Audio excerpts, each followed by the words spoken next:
6 months after my second son died, my house burned down in a violent midnight storm. With 3 frightened grandchildren and a black garbage bag of borrowed blankets, I drove to my daughter's apartment. She looked at the children, then quietly closed the door. My eldest son barely glanced at us and said, "Take them to a shelter, Dad. I'm expecting important guests." I walked back to my old truck without another word and made one phone call. Nothing changed overnight. But eventually, the people who shut their doors on us discovered they had lost far more than they imagined. I am so grateful you chose to stay. Before this story unfolds, tell me in the comments where in the world are you watching from, your city, your country. I want to know. Please note some elements of this story are fictional, included for storytelling and educational value. Names and settings are not drawn from specific individuals, but the message waiting for you is one worth hearing. The night, everything burned. The sound that woke me was not a sound I had ever heard before, and I have been alive for 70 years. It was Theo coughing. Not the soft, half-asleep cough of a 4-year-old fighting a cold. This was something desperate and raw, the sound of small lungs trying to pull air from a room where the air had already been replaced by something else entirely. I opened my eyes, and the darkness was wrong. There was a glow under the bedroom door that did not belong there, orange and shifting. And the smell hit me a half-second later like a closed fist. Smoke. Thick structural smoke. The kind that gets into your chest and stays. I grabbed my phone from the nightstand, the one habit my son Danny had drilled into me for years. Always keep it charged, and always keep it close, Walter. I had laughed at him every time he said it. I was not laughing now. I dialed 911 as I moved down the hallway, one hand pressed against the wall to feel for heat. 911, what is your emergency? Fire, I said, and my voice came out steadier than I felt. My house is on fire. Turley District, North Tulsa. I have 3 children inside. Sir, is everyone able to evacuate? I'm getting them right now. I pushed open Sawyer's door first. My oldest grandchild, 8 years old, was already sitting up in bed with his eyes wide open, his face lit orange by the glow coming through the window. Sawyer Cruz was not a boy who panicked. Even at 8, he had that quality, the ability to go very still when everything around him was falling apart. He had learned it the hard way over the past 6 months, watching his grandfather do the same thing. Grandpa, he said. Just my name. That was enough. We're going, now, take your sister. Ren was 6, and unlike her brother, she was already crying, not from fear, but from the smoke stinging her eyes, tears running down her face as she reached for Sawyer's hand. He took it without being asked. His small jaw set tight, the way it always got, when he was determined not to fall apart. Theo was in my arms before he finished coughing. 4 years old, still small enough that I could carry him against my chest with one arm, his face buried in my shoulder, his whole body shaking with each ragged breath. His skin felt warm, too warm. The smoke had gotten to him first. We made it out the back door and into the yard, just as I heard the first crack from the roof, a sound like a gunshot that made all 3 children flinch against me. I pulled them further from the house across the wet grass into the middle of the yard where the air was open and cold and clean. The Tulsa Fire Department arrived 11 minutes later. I know the exact number because I counted every one of them standing in my yard in a burned sleep shirt, with 3 children pressed against my legs, and the house I had lived in for 40 years collapsing behind me. The firefighters were efficient and professional, and completely unable to save anything. The structure was gone before they finished unrolling the hose. Sir? One of the younger firefighters, maybe 25, approached me with a silver emergency blanket. Is everyone accounted for? Anyone else inside? One else. Just us, I said. Just the 4 of us. He wrapped the blanket around Theo and looked at me with that particular expression that young men have when they are witnessing something they do not yet know how to categorize. "Do you have somewhere to go tonight, sir?" I opened my mouth and then closed it again. That was when Virgil Monroe came across the yard. Virgil was 72 years old, a retired Army veteran who had lived next door to me for 19 years. He was the kind of man who kept his porch light on all night, and his opinions mostly to himself. He came across the grass in a rain slicker that was 2 sizes too large, moving faster than a man his age had any business moving, and he was carrying a black garbage bag in both arms. "Walter." His voice was rough from sleep and urgency. I grabbed what I could. Some blankets, the kids' clothes from the dryer on my end, Grace's old coats. Grace was his wife, gone 4 years now. "It's not much, but it'll keep them warm." He pushed the bag into my hands, and I held it, and felt the weight of it, this simple, practical gift from a man who had nothing to gain from giving it. "Virgil," I started. "Don't," he said. "Just take care of those kids." I looked down at the bag in my hands, then back at my house, which was no longer a house. The walls were going now one by one, folding inward like something exhausted. 40 years of living. The kitchen where Donovan had eaten breakfast every morning before school. The back room where Sawyer had taken his first steps. All of it going, all of it gone. 6 months ago, I had buried my son Donovan, my second boy, killed in a construction accident at a work site on the east side of Tulsa. He was 38 years old, and he left behind 3 children and a wife named Renata, who had cried for exactly 3 days before she packed 2 suitcases, cleared out the joint bank account, took the insurance payout from Donovan's workplace policy, and walked out the door with a man none of us had ever met. She left a note on the kitchen counter. 6 words. "I can't do this anymore. Sorry." I had driven over that same morning and found Sawyer sitting at the kitchen table feeding Theo cereal, Ren drawing on the back of a grocery receipt, all 3 of them waiting for someone to tell them what came next. That someone turned out to be me. 6 months of school pickups and pediatric appointments and nightmares at 2 in the morning, and dinners I learned to cook from YouTube videos because I had never needed to learn before. 6 months of being the only thing standing between 3 children and a world that had taken their father and would not be giving him back. And now the house was gone too. The fire chief came to tell me they had done everything they could. I thanked him. He gave me a card for the Red Cross emergency line and told me there was a shelter downtown, but with the storm system moving through the county, most of the facilities were already at capacity. Roads in the low-lying areas were flooding. The nearest overflow center was over an hour away, and the highway was partially closed. I looked at the black garbage bag in my hands. I looked at Theo asleep against my shoulder, his breathing finally evening out in the cold air. I looked at Sawyer, who was watching the last wall of our house fall, with an expression on his face that no 8-year-old should ever have to wear. My chest felt like something had been removed from it. I loaded all 3 kids into my old Chevy, buckled them in, turned the heat to the highest it would go. The engine coughed twice before catching. I set the black garbage bag on the passenger seat. There was only one direction left to go. The heater groaned in a low, rattling hum as I drove through Tulsa's flooded streets. Rain hammered the windshield so hard the wipers couldn't keep up, smearing the world outside into a blur of orange streetlights and dark water. Theo had stopped coughing somewhere around the 3rd intersection, and I glanced in the rearview mirror to find all 3 of them curled together across the back seat, Sawyer's arm wrapped around Ren's shoulder. Theo's small head pressed flat against his brother's ribs.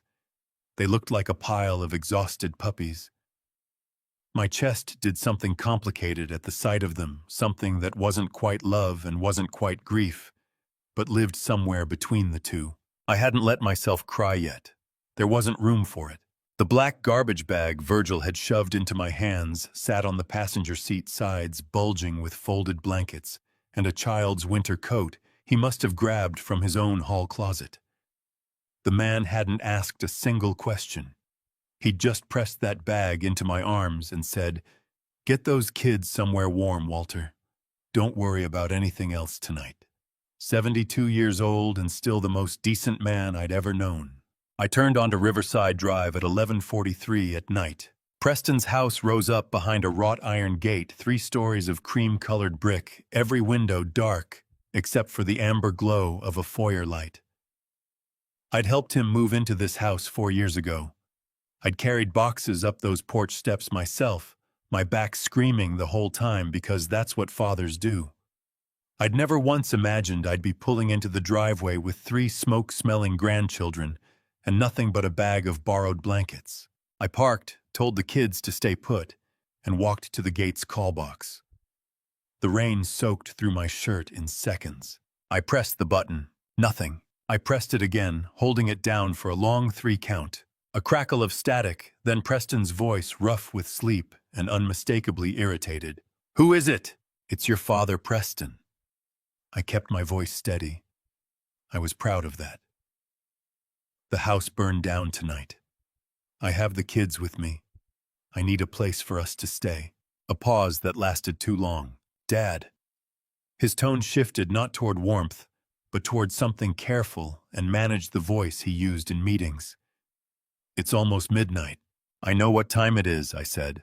"I know exactly what time it is because I've been driving for 40 minutes with 3 children who just watched their home burn to the ground. We don't—" He stopped himself, tried again. "Diane's parents are visiting. We don't have a spare room right now." Diane. His wife. I'd sent her a birthday card every year for 9 years without missing once. "Preston." My voice cracked on the second syllable, just a fraction, just enough that I hated myself for it. "I'm not asking for a vacation. I'm asking for one night. A couch. A corner of your floor. Something. I can't just, Dad, I can't deal with this right now. Call a shelter. Red Cross sets those up after fires. There are systems for this." He said it the way someone reads from a policy document. Flat. Efficient. Done. I stood there in the rain and felt something inside me go very, very quiet. Not numb, not cold. Quiet in the way a room goes quiet after someone says something that cannot be taken back. "You're telling me no," I said. "I'm telling you there are better options." "Preston." I cut him off, and my voice came out harder than I intended, harder than I'd heard it in years. "Your brother is dead. His children are in my car right now, and they smell like smoke, and the youngest one has been coughing for an hour. I am 70 years old, and I am standing in the rain asking you to open your door." The intercom hissed. Then, "I'll send you some money in the morning. Get a motel room tonight, Dad." I'm serious, the Red Cross is really equipped for. I took my finger off the button. I stood there for one more moment, rain running down the back of my neck, staring at that amber foyer light behind 3 stories of cream-colored brick. Somewhere on the other side of that gate, my son was already walking back to his bedroom, already convincing himself he'd done the right thing, already sleeping. I walked back to the car. Sawyer was awake. He'd shifted to the window and watched me come back through the rain, and when I opened the driver's door and settled into the seat, he didn't ask what happened. He was 8 years old, and he'd already learned how to read the answer off a person's face. "Grandpa," he said quietly, "where are we going?" I reached back and squeezed his knee, once firm and deliberate, the way my own father used to do when words weren't ready yet. "Somewhere warm," I told him. I put the car in reverse. There was one more number I could call tonight. One more door I could try. Preston's younger sister had always been softer, or at least that's what I'd believed. That's what I needed to keep believing for another 20 minutes while I drove across town through the rain. But the look on Preston's face, the voice, really that careful, managed voice, kept replaying in my head. And something in my stomach told me the next door might feel exactly the same. Cecily had always been the one who cried at commercials. I used to tease her about it when she was a teenager. She'd be folded up on the living room couch with a throw pillow pressed to her face, sniffling over some advertisement about a dog finding its way home. And I'd walk past and say, "You're going to flood the whole house, Cece." She'd throw the pillow at me and laugh, and the whole thing would be over in 30 seconds. That was my daughter. The one who felt things so openly she couldn't hide them if she tried. I held on to that memory the entire drive to her apartment building on South Peoria Avenue. I needed it. It was the only thing keeping my foot on the gas. The building had a security buzzer at the front entrance, a steel panel with a row of numbered buttons. I found her unit 214 and pressed it at 12:31 in the morning. Rain was still falling lighter now, but steady, and Theo had woken up again in the car. Wren had her arm around him, whispering something soft and repetitive that I couldn't quite hear through the window. I'd left them in the car with the heat running and the doors locked. I told Sawyer to honk once if anything felt wrong. He'd nodded like a soldier. The buzzer clicked. "Hello." Cecily's voice was thick with sleep, but I'd have known it anywhere. "Cecily, it's Dad." I pressed closer to the speaker panel. "I'm sorry for the hour. The house burned down tonight. I have Sawyer, Wren, and Theo with me. We need somewhere to stay." A long breath. Then, "Oh my God, Dad, are you serious?" I wouldn't call it midnight if I weren't. Okay, come up. Second floor, turn left." The door buzzed open.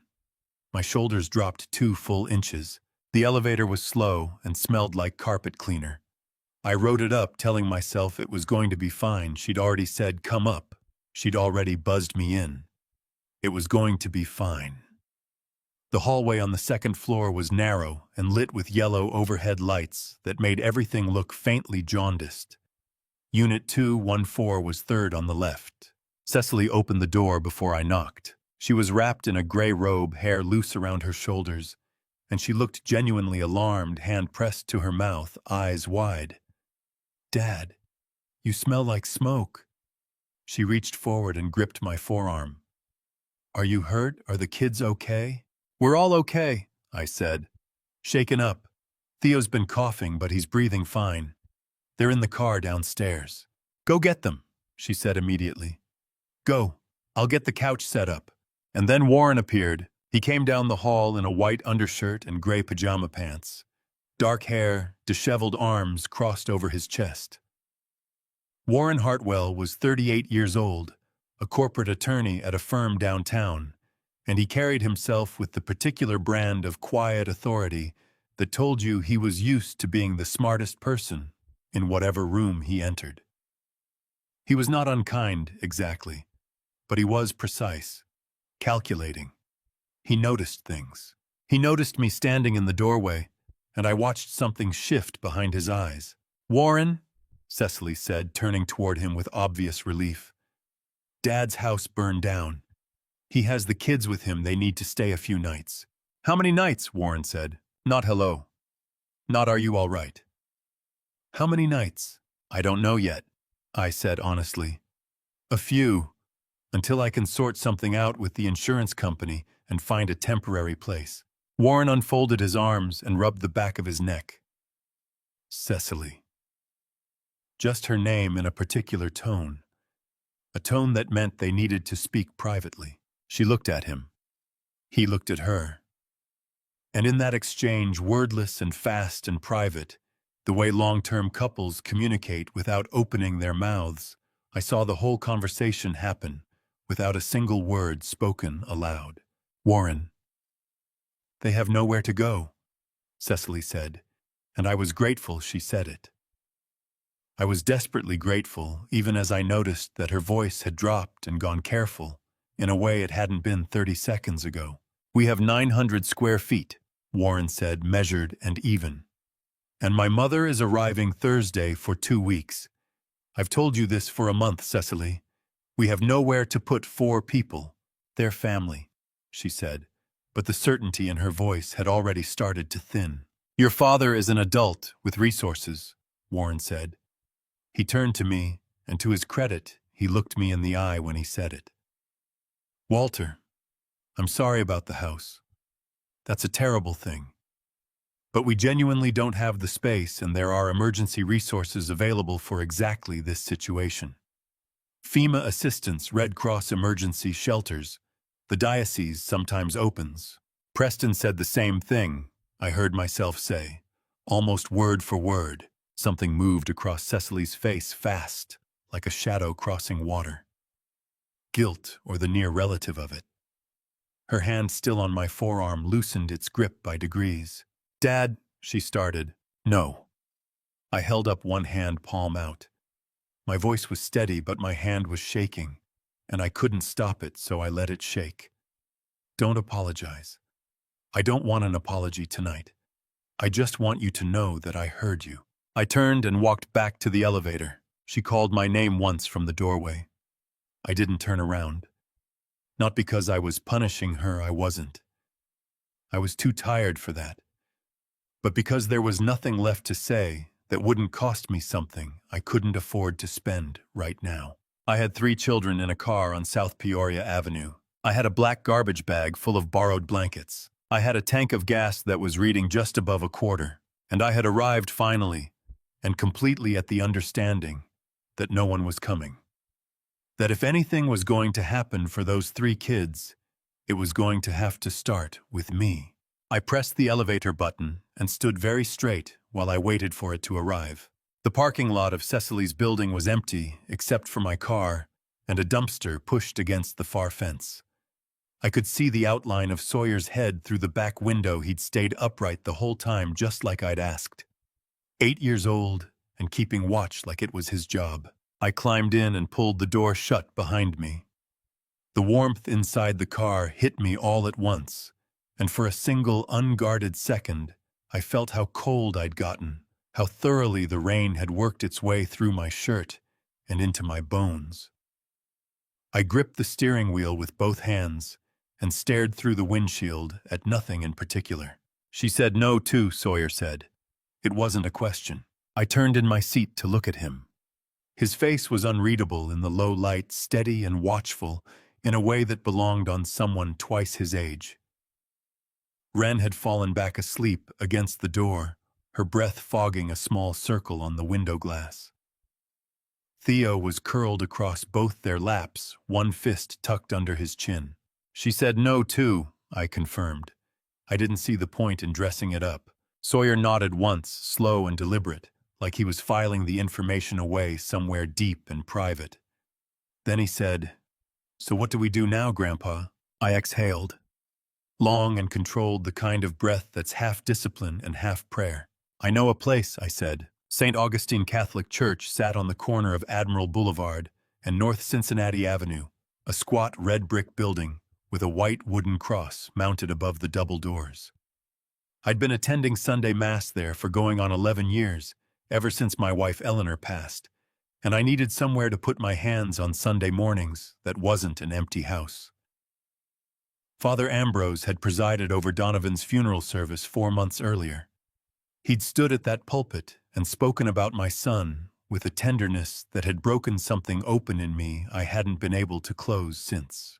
The church lights were off, but the rectory window beside it glowed faint amber. I told the kids to stay put. Sawyer's eyes tracked me all the way to the door and knocked 3 times, then waited, then knocked again, louder. A full minute passed before the door opened. Father Ambrose was a compact, silver-haired man of 61, with reading glasses pushed up on his forehead and a paperback novel still in his left hand. He'd clearly been awake. He looked at me standing on his rectory step, soaked through smelling of smoke eyes that probably told the whole story without me having to open my mouth, and he didn't say a word. He just stepped back and held the door wide open. "Walter," he said finally once I was inside. "Come in out of that rain." "I have the children with me," I said immediately. "Donovan's 3. They're in the car." He was already moving toward the coat rack. "Go get them. I'll put the kettle on." I don't know exactly what I had expected, hesitation, maybe, or a gentle redirect toward the diocesan emergency line. But it wasn't that. It wasn't the immediate, unhesitating opening of a door at 1 o'clock in the morning from a man who had every right to send me elsewhere. My throat tightened in a way I hadn't anticipated, and I had to look away from him for a moment before I could trust my voice again. "Thank you," I managed. "Go get those kids, Walter," he said already in the small kitchen, already running water. We can talk after they're warm. Ren woke up confused and started crying the moment I lifted her out of the back seat, not loud, distressed crying, but the soft, disoriented kind that comes from being moved while you're dreaming. I held her against my chest and talked quietly into her hair, the whole walk from the car to the rectory door. I told her we were somewhere safe. I told her Father Ambrose had hot chocolate. I told her Sawyer and Theo were right behind us. She pressed her face into my collar and said, "I want to go home, Grandpa." My jaw tightened so hard it ached. "I know, sweetheart," I said. "I know you do." Inside, Father Ambrose had already unfolded a cot in the small sitting room off the hallway and was arranging 2 couch cushions on the floor beside it, with the focused efficiency of a man who had done this before. He'd laid out a stack of spare blankets, old washed soft from years of use, and a box of animal crackers he'd produced from somewhere in the kitchen, which Theo immediately locked eyes on from across the room and reached toward with both hands, despite still being half asleep. We got the children settled in under 40 minutes. Theo went first, animal crackers still in his fist. Ren curled into the cot and closed her eyes before I'd finished tucking the blanket around her feet. Sawyer lay down on the cushions and stared at the ceiling for a while before his breathing finally went slow and even. Father Ambrose and I sat at the small kitchen table with 2 mugs of black coffee between us. The rain ticked against the window. The refrigerator hummed. Outside, the street was completely quiet. "Preston turned you away," Father Ambrose said. Not accusatory, just naming it. "And Cecily," I said. He wrapped both hands around his mug and looked at the table. "I'm sorry, Walter. I'm genuinely sorry." "Don't be." I turned my own mug in a slow circle. "I'm past sorry. I'm thinking about what comes next." He looked up at that, and something in his expression shifted a careful attention, the kind he brought to conversations that mattered. "Tell me what you need." I thought about that for a long moment. The fire, the insurance company I'd have to call in the morning, 3 children with no clothes but what they were wearing, a daughter who had let her husband speak for her, a son who had cited policy documents at his own father through an intercom. "I need a few days," I said. "Just enough to get my feet under me." "You have them," he said simply. I nodded. I picked up the mug.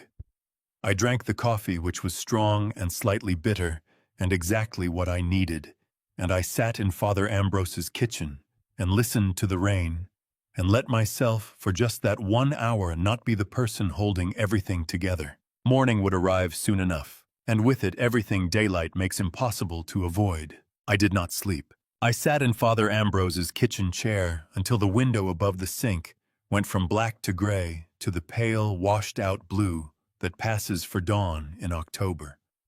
My coffee had gone cold an hour earlier. I hadn't moved it. I'd been making a list in my head, the kind of list you make when panic is right at the edge of your vision, and the only way to keep it from swallowing you whole is to turn everything into a numbered sequence of tasks. 1, call the insurance company. 2, call the fire department's claims liaison. 3, find out what was salvageable from the property. 4, figure out school for the kids. 5, call Margaret Foley.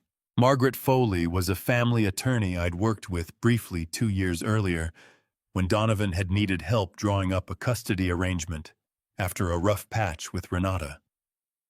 She was 63, sharp as filed metal, and she had the particular quality of never sounding surprised by anything a client told her. I didn't know yet exactly why I needed an attorney. I just knew that I did the way you know a storm is coming before the sky has done anything obvious. I called the insurance company at 7:45 the moment their claims line opened. The woman who answered had a professionally warm voice and a script she followed with quiet precision. She collected my policy number, confirmed the address on Turley Road, and told me a claims adjuster would be in contact within 3 to 5 business days to assess the damage and begin processing. I asked if there was any way to expedite 3 children, no shelter beyond a temporary arrangement, no belongings. She expressed sympathy and told me she would flag the file as urgent. She used the word urgent in the same tone someone uses for the word unfortunately. "What about emergency displacement funds?" I asked. "My policy has an additional living expenses clause." A pause while she pulled up the file. "You're correct, Mr. Cruz. That provision is active. However, disbursement requires adjuster sign-off, which is part of the 3 to 5 day process." I thanked her and set the phone face down on the kitchen table. 3 to 5 days. Father Ambrose was up by 7, moving through his kitchen, with the quiet efficiency of a man who had lived alone for a long time. He made oatmeal for the children without being asked, set out 3 bowls with brown sugar on the side, and poured 2 more cups of coffee, one for himself, one for me, without comment. I was grateful for the lack of comment. There are mornings when being asked how you're doing is a kindness, and mornings when it's just one more thing to manage. Theo ate his oatmeal methodically, 1 small spoonful at a time, still wearing the smoke-stained shirt from the night before. He hadn't said much since waking up, but at some point between the first and second bowl, he looked up at Father Ambrose and said, with the absolute directness that only 4-year-olds possess, "Our house burned up." Father Ambrose looked at him steadily. "I heard that. I'm very sorry, young man." Theo considered this. "Do you have a yard?" "A small one, yes." "Can we see it after breakfast?" "You absolutely can." That was the entirety of Theo's processing, apparently. He went back to his oatmeal. I envied him more than I could say. At 9:15, I drove back to Turley Road alone. Father Ambrose had offered to watch the children. Sawyer had argued quietly but firmly that he should come with me. I'd told him I needed him there with his brother and sister, and he'd accepted that with the same measured composure that was starting to worry me, not because composure was wrong, but because 8-year-olds weren't supposed to need it this much. The house was a shell. The fire department had done what they could, but there wasn't much left worth doing it to. The front wall still stood mostly, and the chimney. Everything else was open to the sky, blackened timber frames, collapsed roofing ash heaped in the corners where rooms used to be.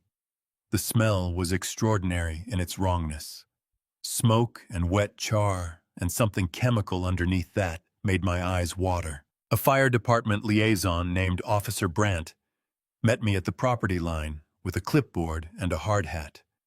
He walked me through what he could probable ignition point near the kitchen, consistent with an electrical fault in the wall behind the stove. No signs of accelerant. No criminal investigation pending. He handed me a copy of the preliminary incident report and told me to give it to my insurance company. I stood at the edge of what had been my living room for a long time after he left. 41 years in that house. Eleanor and I had bought it young and poor and fixed it up room by room across 3 decades, replacing windows one at a time when we could afford it, painting the kitchen 4 different colors before she found the shade of yellow she wanted. Donovan had learned to walk in that hallway. Preston and Cecily had grown up in those bedrooms. All of it was ash now. I was turning to leave when I saw it. At the far corner of what had been the bedroom, my bedroom, something small and dark, sat intact amid the debris.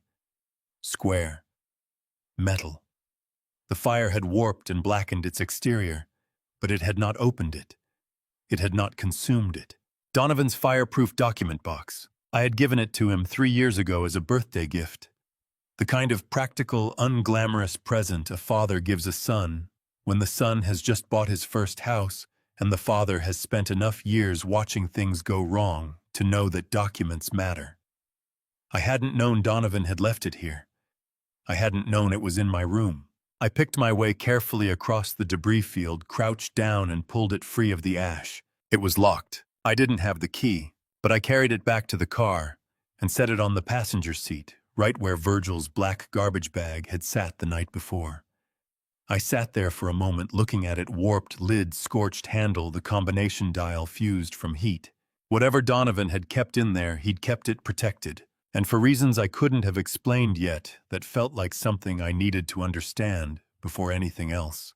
Margaret Foley's office was on the 4th floor of a building on South Boston Avenue that smelled of old carpet and fresh coffee in equal measure. Her name was on the door in plain black lettering. No flourishes, no law firm branding, just the name. That had always suited her.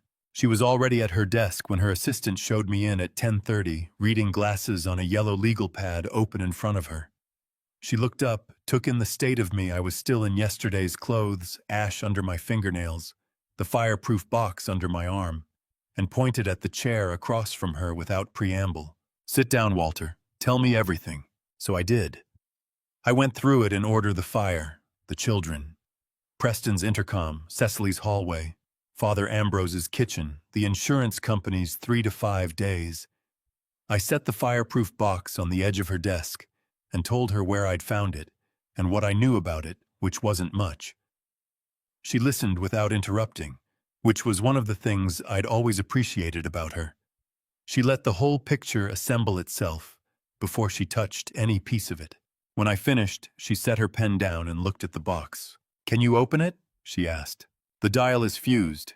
I'd need a locksmith or a drill." She picked up her phone, pressed a button, and said to whoever answered, "Call Reardon's. Tell them I need someone here by noon with box drill capability." She set the phone down and looked back at me. "While we wait the children's legal status, you have physical custody, which is de facto at this point since Renata left and made no legal filing.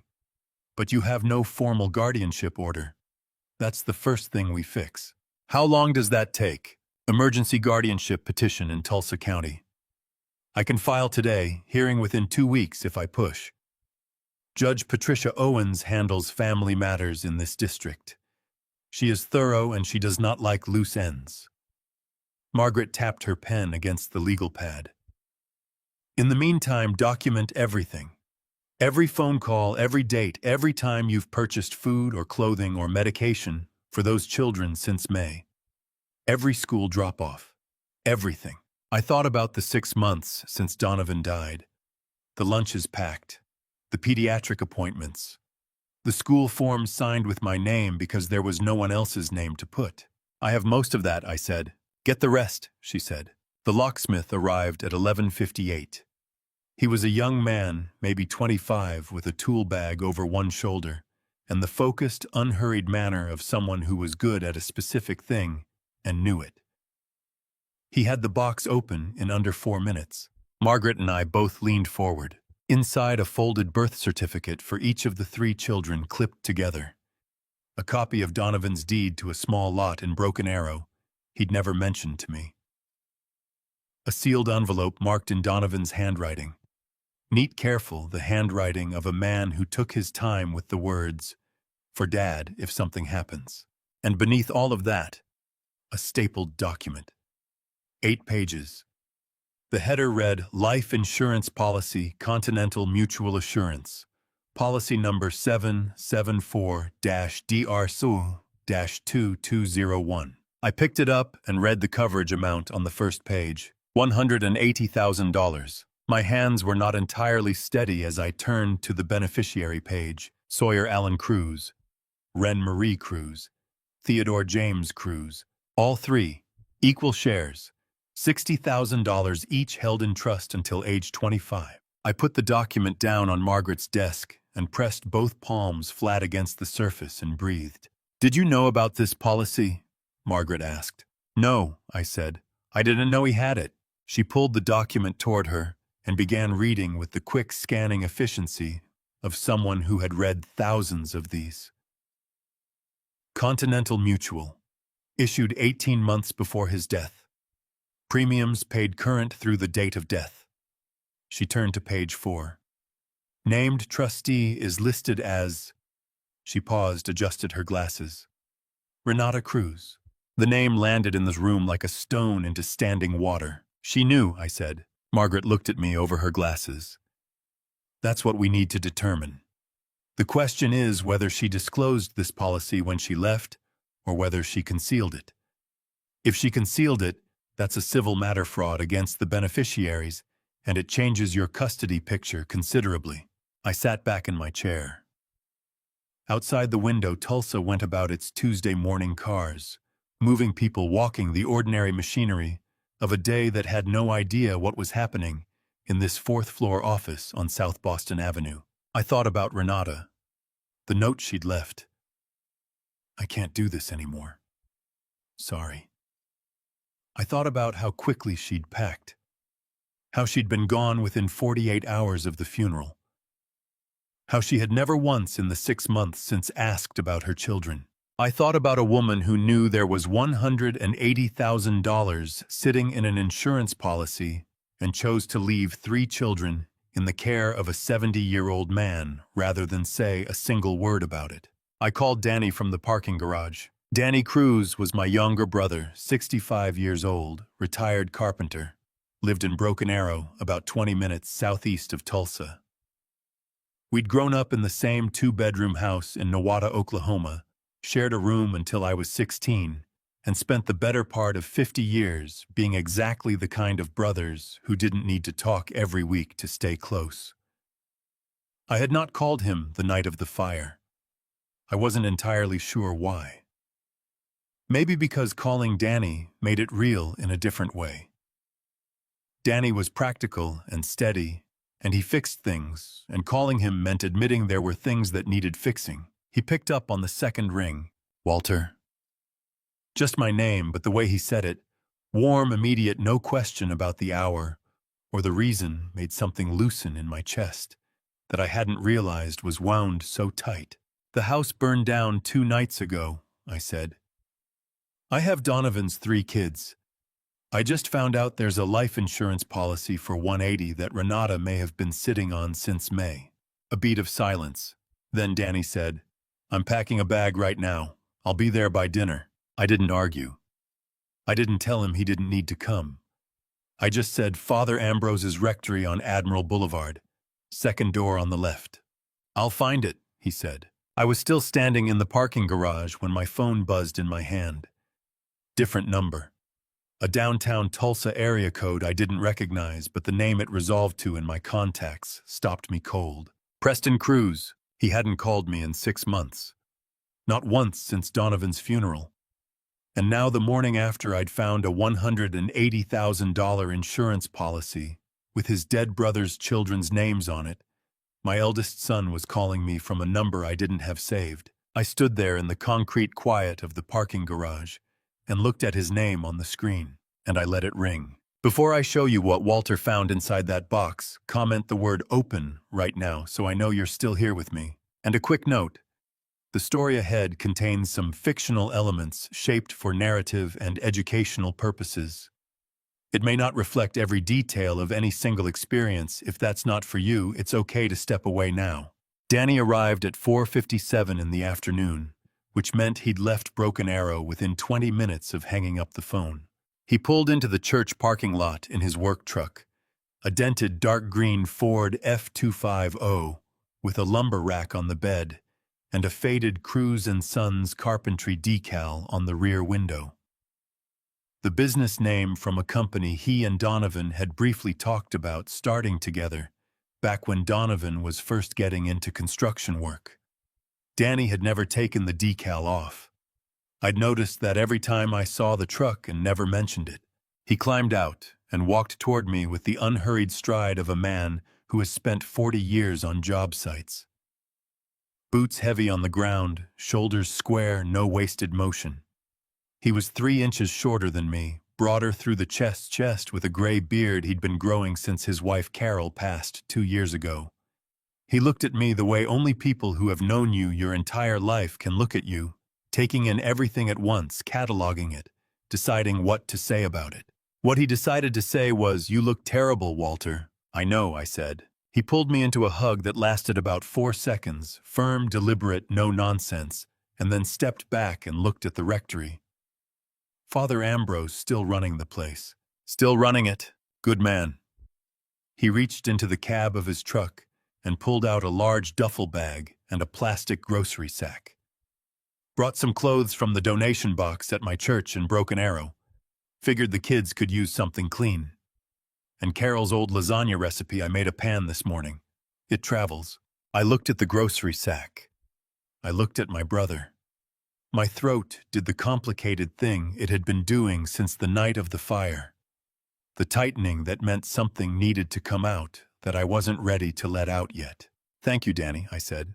"Don't thank me," he said, already walking toward the door. "Show me the kids." Theo took to Danny immediately, which surprised no one who knew either of them. Within 10 minutes of Danny walking through the rectory door, Theo was sitting on his knee, examining the carpenter's calloused hands, with the focused scientific interest of a 4-year-old who has just discovered the most interesting object in the room. Danny explained with complete seriousness that each callus had a name and a story, and proceeded to invent increasingly elaborate ones on the spot, while Theo listened with his mouth slightly open. Ren ate 2 helpings of lasagna and asked Danny if he was going to live with them now. Danny glanced at me across the table. "For a little while," he said carefully, "to help your grandpa with some things." Ren seemed to find this satisfactory. She went back to her lasagna. Sawyer characteristically waited until the younger 2 were occupied before approaching Danny. He came and sat across from him at the kitchen table and said, "Did you know my dad well?" Danny set his fork down. He gave Sawyer the full weight of his attention, no deflection, no softening. "I knew your dad since he was younger than you are right now," he said. "He was a good man, Sawyer. He worked hard and he kept his word. You've got his eyes, you know that." Sawyer absorbed this carefully. Then he nodded once and got up and went back to his brother and sister, and I understood that he'd gotten exactly what he'd come to the table to find out. After the children were settled for the night, Danny and I sat in Father Ambrose's kitchen with the fireproof box open on the table between us. I had not yet opened Donovan's letter. I'd carried it with me all day in my jacket pocket, while I sat in Margaret's office in my hand in the parking garage on the passenger seat on the drive back. I'd been putting it off with the same complicated avoidance I recognized from the week after Eleanor died, when I couldn't open the sympathy cards, because opening them meant accepting the reason they'd been sent. Danny looked at the envelope, looked at me, said nothing. I picked it up and broke the seal. Donovan's handwriting inside was the same as on the envelope. Careful, unhurried, the handwriting of a man who knew what he was writing and took his time getting it right. "Dad, if you're reading this, then something went wrong. I'm sorry for that. I'm sorry I'm not there to handle this myself. The insurance policy is real. I took it out 18 months ago when I started working the Broken Arrow site, the heights, the equipment. I just had a feeling I should have something in place. The kids are the beneficiaries. All 3 of them equal. Renata is listed as trustee because at the time it made sense. It doesn't make sense anymore. I was going to change it. I didn't get there in time. I need you to make sure she doesn't touch that money. It's for Sawyer and Ren and Theo, not for her. Get a lawyer involved if you have to. Get whoever you have to involved. There's one more thing. Conrad Bellamy, he was my business partner on the Broken Arrow project. He knows things about how the site was run that I never got to follow up on. He's a good man, Dad. Trust him.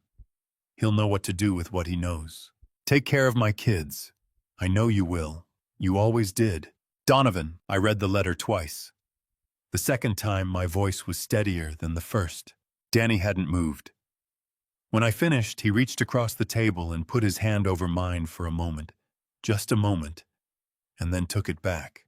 "Conrad Bellamy," he said. "You know him." "Never met him," I said. Donovan mentioned the Broken Arrow project, but I didn't know the names of the people he was working with. Danny turned the name over. "Bellamy. I might know the name from somewhere. Construction circles in Broken Arrow aren't that big." He pulled out his phone and typed something briefly. "I'll ask around tomorrow." I folded the letter and held it in both hands. Outside, the October night pressed quiet against the rectory windows.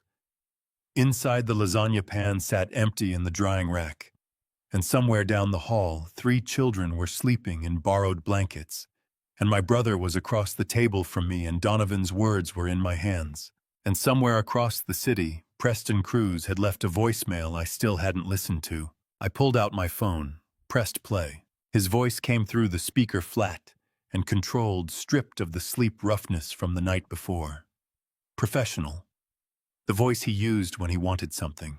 Dad, I've been thinking about last night, and I want you to know I genuinely feel terrible about how that conversation went. I've spoken with my insurance broker this morning just to understand your situation better, and I think there may be some complications with your homeowner's claim you should be aware of. Call me back when you can.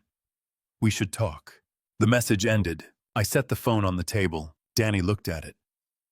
Complications with your homeowner's claim, he repeated slowly. He spoke to your insurance broker. That's what he said. Walter. Danny's voice had gone careful and deliberate in a way I recognized from the job site, the tone he used when something wasn't adding up, and he needed to say so plainly. Why would Preston be talking to your insurance broker? I didn't have an answer, but the question sat in the kitchen with us for a long time after that heavy and still like smoke that hadn't cleared. Before I reveal what Conrad Bellamy handed Walter across that coffee table, comment truth below. Because what's coming next will change how you see this entire story. Note this story includes fictional elements crafted for educational purposes. Names and details are not drawn from any specific individual, but what happens next is something worth staying for. Danny found Conrad Bellamy in 2 phone calls. The construction world in Broken Arrow was exactly as small as Danny had predicted, a network of contractors, site managers, and subcontractors who had all at some point worked the same projects, borrowed the same equipment, or shared the same coffee at the same supply yard on East Kenosha Street. Danny knew a framer who knew a project manager who had worked the same Broken Arrow commercial development site where Donovan had died. Conrad Bellamy, it turned out, had been the primary contractor on that project. He had also, according to Danny's source, not taken a new contract since the accident. He lived in a single-story house on South Elm Place in Broken Arrow, 12 minutes from the site where Donovan had fallen. We drove out on a Thursday morning, Danny and I leaving the children with Father Ambrose and Ms. Eleanor Dunbar Wren's first-grade teacher, who had appeared at the rectory on Wednesday afternoon with 2 bags of school supplies, a box of crayons, and the particular calm authority of a woman who had spent 25 years managing rooms full of frightened children. She had taken one look at the situation and said, "I'll come by mornings until you have something stable in place." I hadn't asked her to. She'd simply decided. Conrad Bellamy answered his door on the first knock. He was 53 years old, heavier than his driver's license photo suggested. Danny had found that through the contractor licensing board, with dark hair going silver at the temples and the kind of deep weathering around the eyes that comes from years of working outdoors. He was wearing a flannel shirt and holding a mug of coffee, and when he saw me standing on his porch, he went very still. "You're Walter," he said, not a question.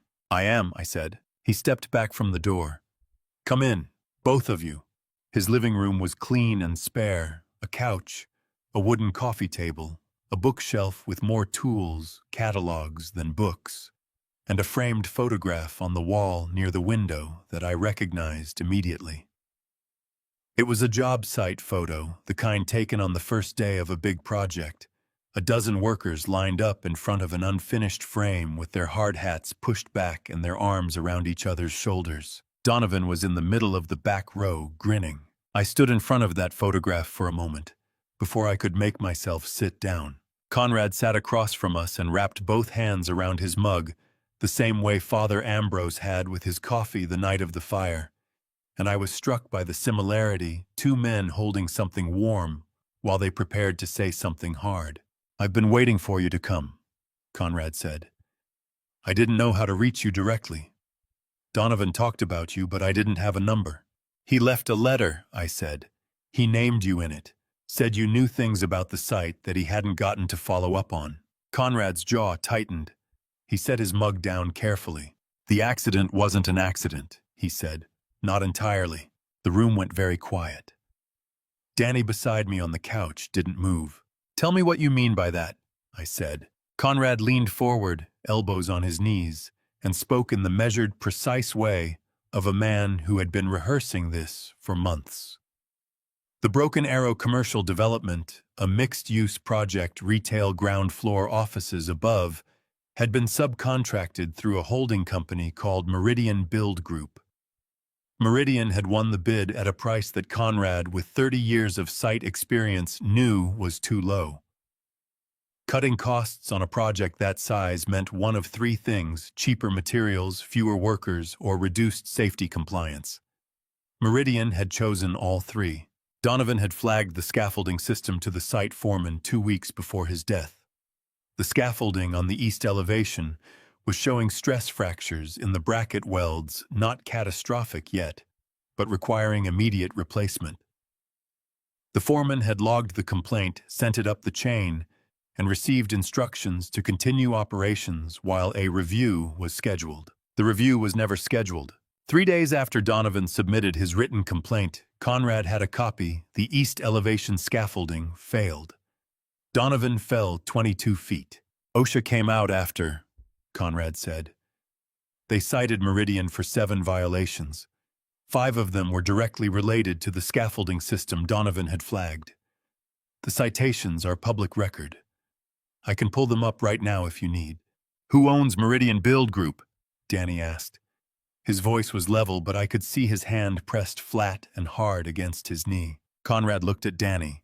Then he looked at me.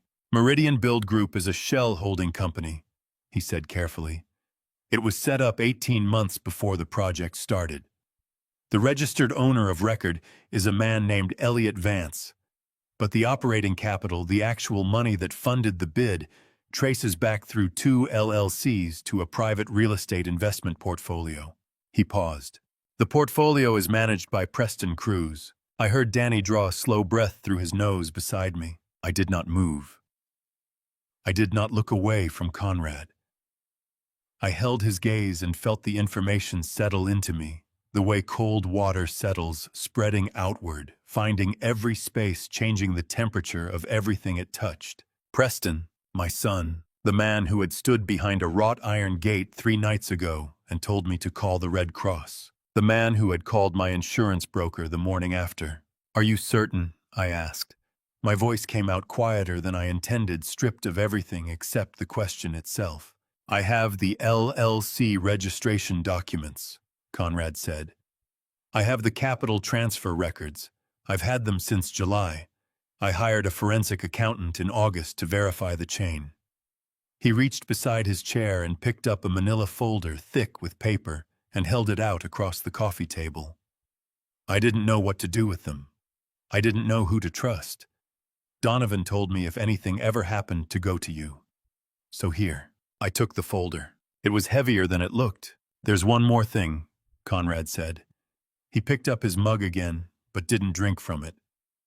Preston's company, the main one, Cruz Capital Properties, has been over-leveraged for about 14 months. He's been using shell projects to generate paper revenue and keep his lenders from calling his loans. The Broken Arrow site was one of 3. If the OSHA violations and the LLC connection become public, his entire financing structure collapses. I looked down at the folder in my hands. I thought about Donovan standing on that scaffolding, writing up a complaint in good faith, sending it up a chain of command that ultimately led back to his own brother's portfolio. I thought about the note Renata had left, the insurance policy she hadn't mentioned, the 6 months of silence from Preston and Cecily. I thought about Theo asking Father Ambrose if he had a yard. Mr. Bellamy, I said, I need you to be willing to talk to an attorney. Conrad looked at me steadily. I've been ready since July, he said. I was just waiting for the right person to hand this to.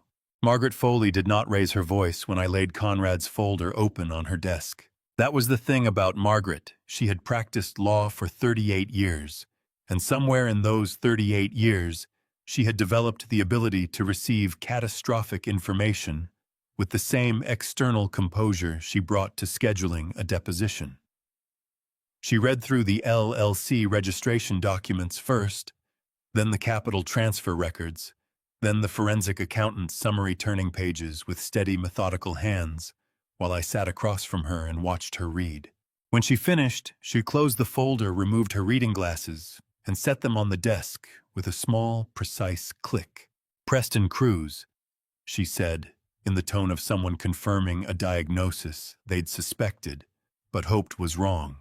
Funded a construction company that cut safety compliance costs on a project where his own brother was working, received written notification of a structural hazard through that company's chain of command, took no corrective action, and Donovan died as a result.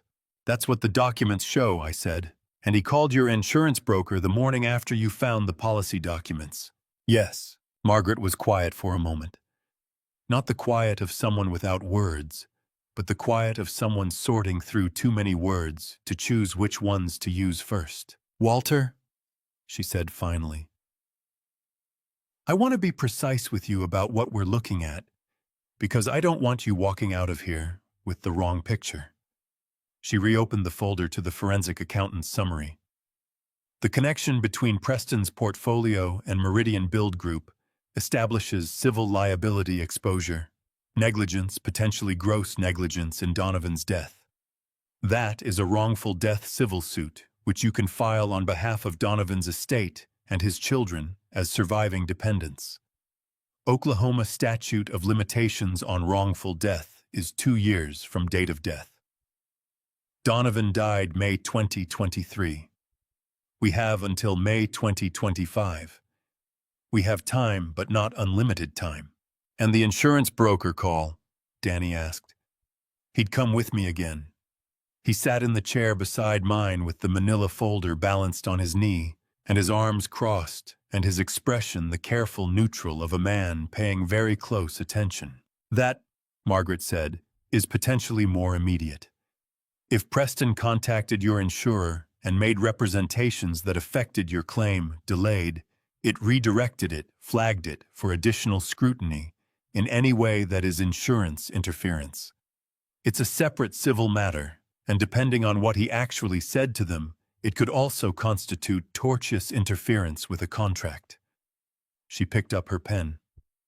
I'm going to need a full copy of your policy, the name of the adjuster assigned to your claim, and every interaction you've had with the company since the fire. I'm going to contact them directly. I pulled the insurance documents from the envelope I'd been carrying and slid them across the desk. Margaret took them without comment and clipped them to a fresh legal pad. Now, guardianship. I filed the emergency petition yesterday morning as discussed. Judge Patricia Owens has it on her docket. Hearing is set for November 8th, that's 11 days from today. I need you to bring documentation of every expense you've incurred for those children since May, medical, educational, food, clothing. Everything. Receipts where you have them, bank statements where you don't. I've been keeping records, I said. Not perfectly, but consistently. Bring what you have. I'll work with what you bring. She made a note on the legal pad. One more thing, Renata. The named trustee on Donovan's policy. Has she made any contact since she left in May? None. No calls, no letters, no contact with the children. Nothing. Margaret wrote that down too, underlining it twice. Her absence will matter in court. 6 months of zero contact with 3 children she was legally a stepmother to is a significant factor. Judge Owens will want to know that. She stood, which was her signal that the meeting was concluding. Walter, I want to be honest with you. You are in a complicated legal position, but it is not a weak one. You have documented custody of record 6 months of demonstrated care, a letter from Donovan establishing his intent. OSHA violations on public record, and a forensic accountant's report linking Preston's capital to the negligent company. That is not nothing. That is the beginning of something. I picked up my jacket from the back of the chair. What's the first thing that happens? The first thing that happens, Margaret said, already reaching for her phone, is I call Continental Mutual and find out exactly what Preston Cruz said to them. The temporary apartment was on North Peoria Avenue, a 2-bedroom unit on the 3rd floor of a building that smelled like industrial cleaner and had a radiator that knocked every 20 minutes like someone politely asking to be let in from the cold. It was not beautiful. The carpet was the color of old mustard, and the kitchen had exactly one working burner on the stove, and the bedroom window looked directly into the brick wall of the adjacent building. I had found it through a rental listing service, paid the first month and deposit from what remained of my checking account, and moved us in on a Saturday afternoon. Danny carried everything in a single trip because everything we had fit in the black garbage bag Virgil had given us, plus 2 additional bags of donated clothes and the fireproof box. Theo stood in the center of the living room and turned in a slow circle, examining the space with the comprehensive attention of someone conducting an official inspection. "It's small," he said. "It is," I agreed. "It smells funny." "It does." He turned another quarter circle. "Can I have the bottom bunk?" "There isn't a bunk yet," I said. "We're working on it." "Okay." He sat down cross-legged on the mustard carpet, apparently satisfied. "I'm going to sit here until there is one." Wren had gone directly to the window and was pressing her nose against the glass, looking at the brick wall, with the focused interest of someone who had decided to find it interesting by sheer force of will. "Grandpa," she said without turning around, "there's a bird on that ledge." "Is there?" "It's just sitting there. It's not doing anything." "Maybe it's thinking," I said. She considered this seriously. "About what?" "Same thing I'm thinking about, probably," I said. "What comes next?" She turned from the window then and looked at me with Donovan's eyes, dark and direct, and entirely too perceptive for 6 years old, and said, "We're going to be okay, aren't we, Grandpa?" My throat tightened. I kept my face steady. "Yes," I told her, "we are going to be okay." Sawyer was standing in the doorway of the smaller bedroom. He hadn't said anything since we'd arrived.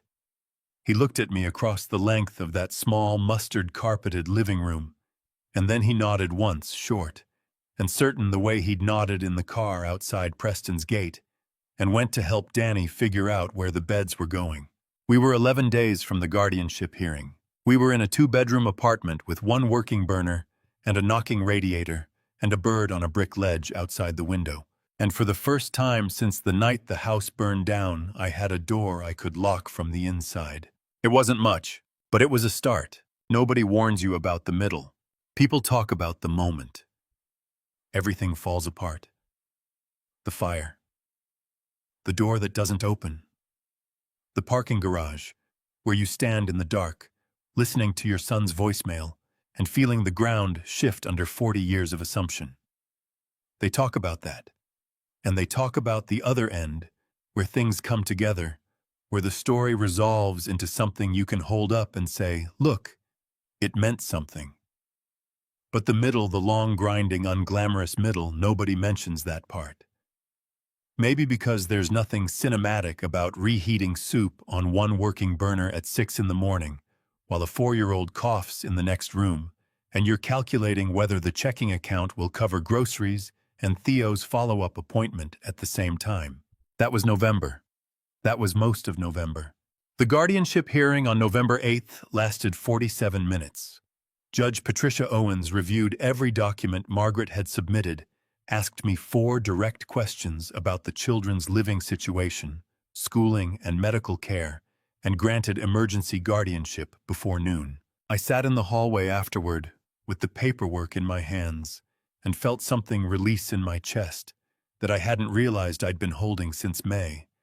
Not joy, not clean relief, more like a knot being cut so that whatever was wound up in it could finally move. Margaret sat beside me and said, "That's the first one. Don't stop moving." I didn't. The days organized themselves into survival's rhythm. Up at 5:31, working burner going by 6.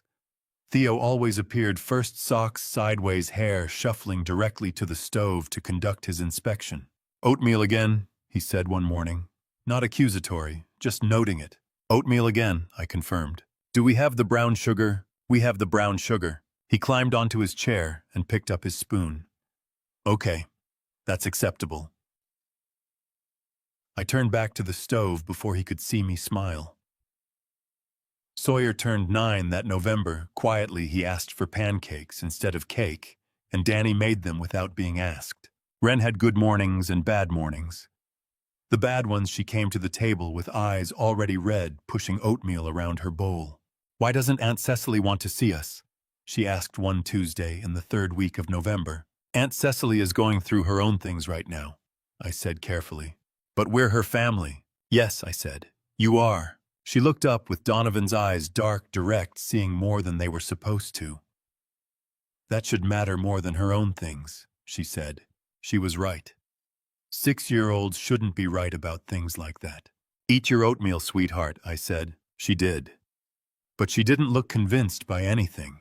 Virgil Monroe drove out from Turley on a Saturday in mid-November with a truck full of donated furniture, a bunk bed frame, a kitchen table, 2 reading lamps. He and Danny spent 4 hours assembling the bunk bed while Theo provided running commentary from the doorway.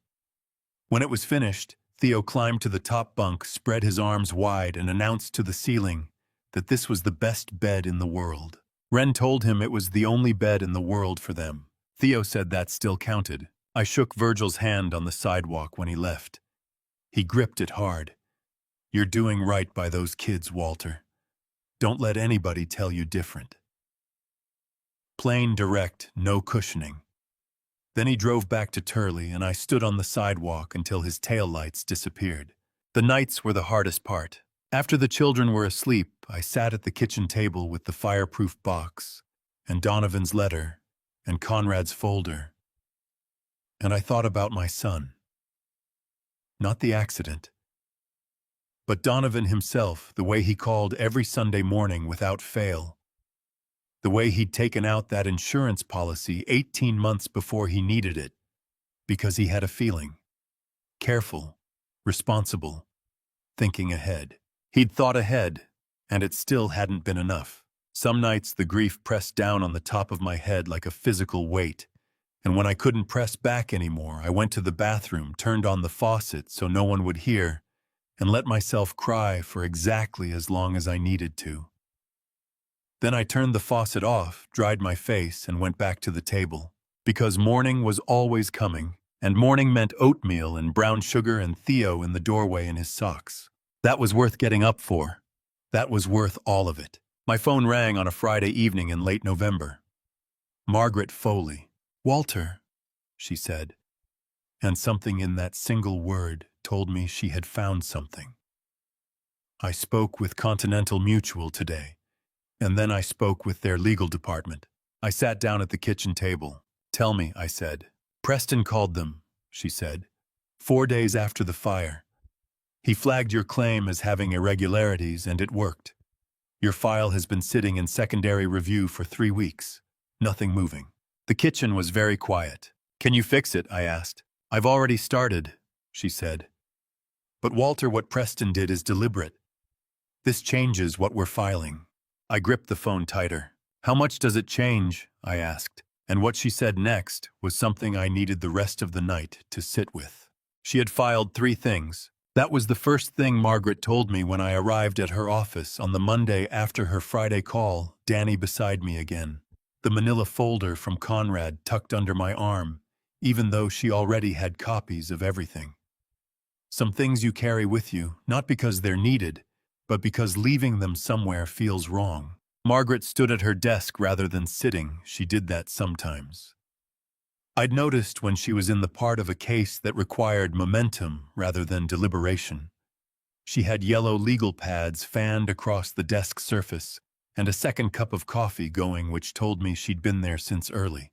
3 filings, she said, picking up the first legal pad. First, a formal complaint to the Oklahoma Insurance Commissioner, documenting Preston's communication with Continental Mutual, the specific language he used with the adjuster, and the effect it had on your claim timeline. That complaint triggers a mandatory investigation.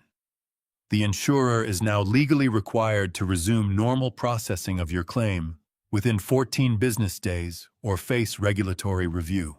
She set that pad down and picked up the second. Second, a civil suit for tortious interference with contract filed against Preston Cruz, individually in Tulsa County District Court. The theory is straightforward. He knew you had a valid active homeowner's insurance contract. He intentionally contacted the insurer and made false or misleading representations about your policy and those representations caused measurable financial harm to you. The fact that he used an unfamiliar number to call the number that showed up on your phone that night suggests he was aware that what he was doing required some degree of concealment. Danny let out a slow breath through his nose. He called from a different number so Walter wouldn't pick up, he said. That's the inference, yes, Margaret said. And it's a useful one. It speaks to intent. She set down the second pad and picked up the third. Third is the one that took me the weekend to structure correctly because it involves Donovan's estate and the children's interests simultaneously. She looked at me over her reading glasses. We are filing a wrongful death civil suit against Meridian Build Group and its parent entities, including the LLCs that trace to Preston's portfolio, on behalf of Donovan's estate. Oklahoma statute allows surviving family members to bring this action within 2 years of death. The named plaintiffs will be the 3 children as surviving dependents with you as their legal guardian acting on their behalf. The room was very quiet for a moment. You're suing Preston for Donovan's death, I said. We are pursuing civil liability for the negligent conditions that caused Donovan's death, Margaret said carefully. The connection to Preston is through the corporate structure Meridian Build Group, which his capital funded, which employed the site management that ignored Donovan's scaffolding complaint, which resulted in his death. It is not a criminal proceeding. It is civil. But the standard of proof is lower, and the documentation Conrad has provided is substantial. I thought about Donovan's letter. Get whoever you have to involved. What does Conrad need to do? I asked. Conrad needs to give a formal deposition, Margaret said. His testimony combined with the forensic accountant's report and the OSHA violation records forms the evidentiary core of the wrongful death suit. I've spoken with him twice since Thursday. He's ready. He's been ready. She set all 3 legal pads down and looked at me directly. Walter, I want to be honest with you about something. Please, I said. This is going to take time. Civil litigation in Oklahoma, particularly cases involving corporate structures and multiple defendants, does not resolve quickly.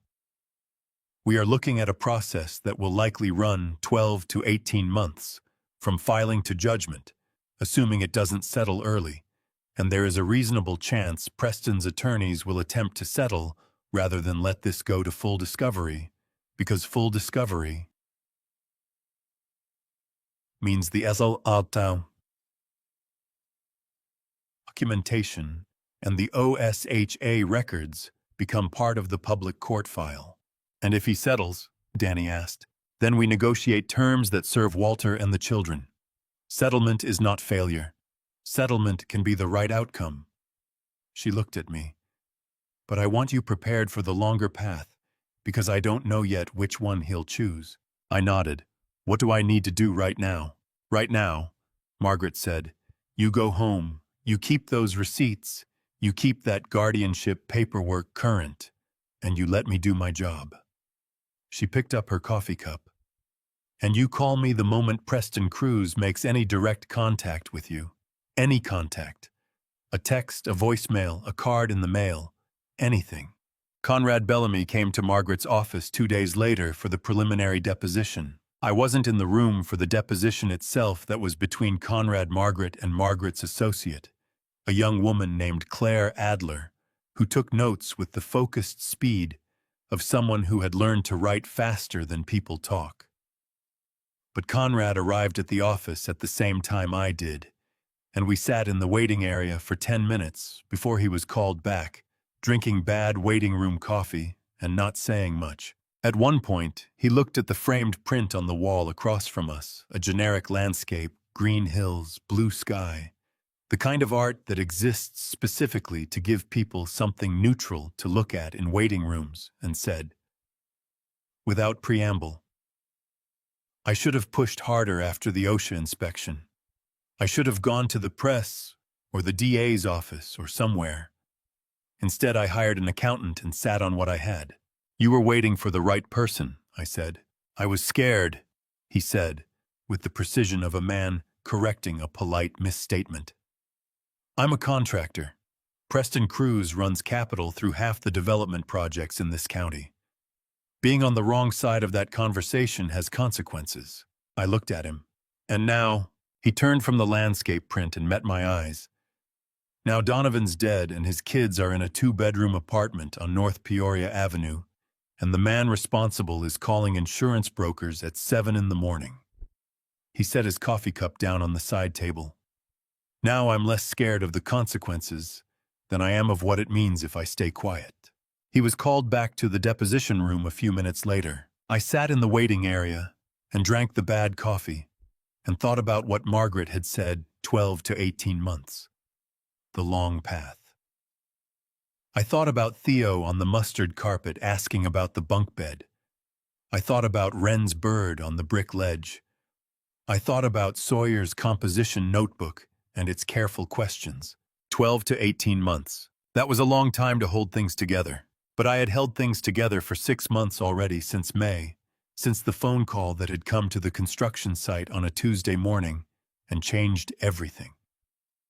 And the 6 months had not broken me.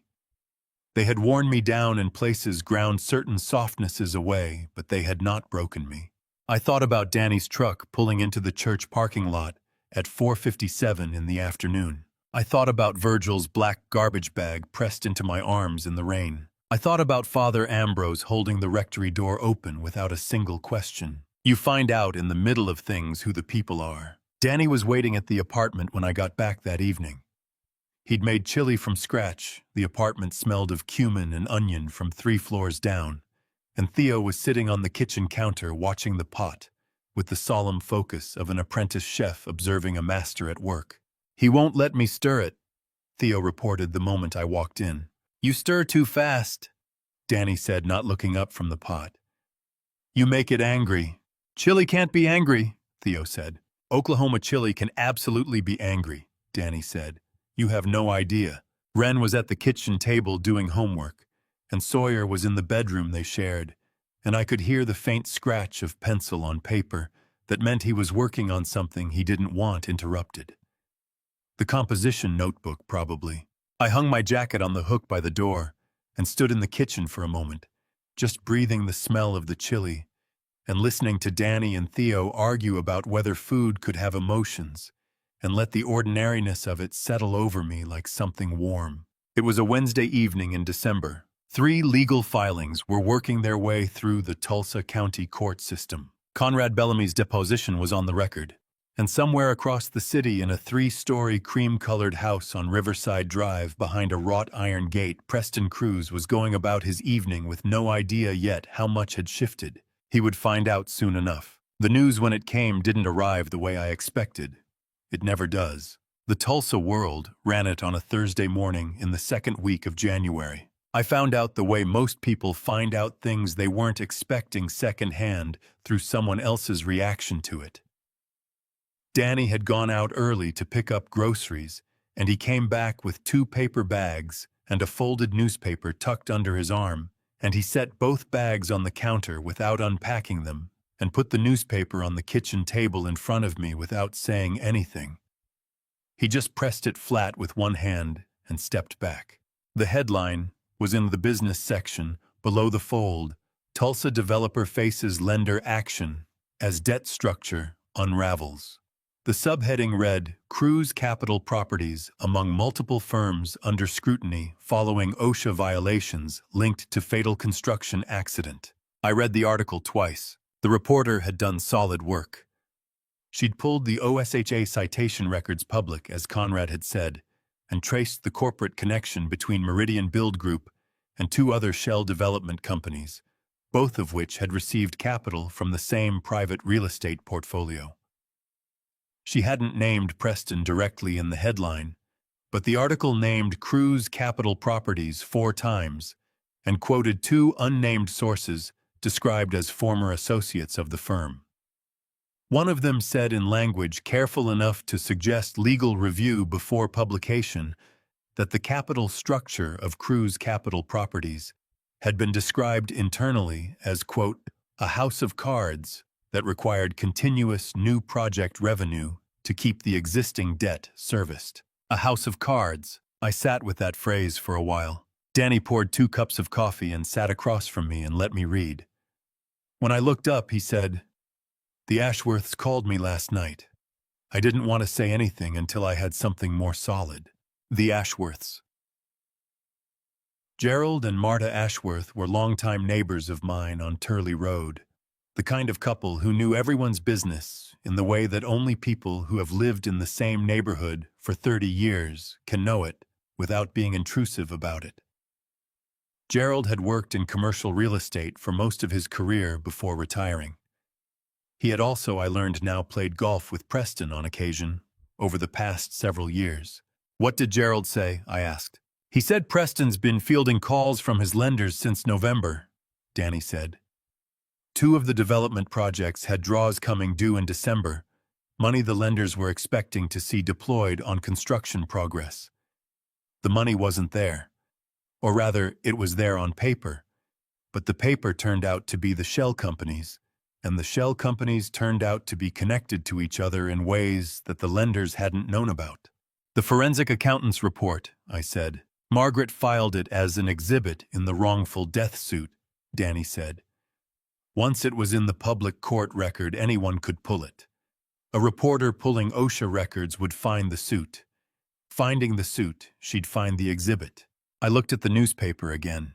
It occurred to me sitting at that mustard-carpeted kitchen table in the apartment on North Peoria Avenue that Preston had spent 14 months constructing a financial architecture designed to generate the appearance of solvency.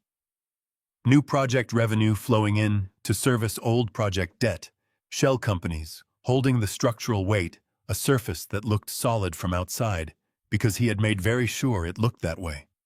He had let the scaffolding show stress fractures and chosen to let the review go unscheduled because fixing it cost money he didn't have to spend.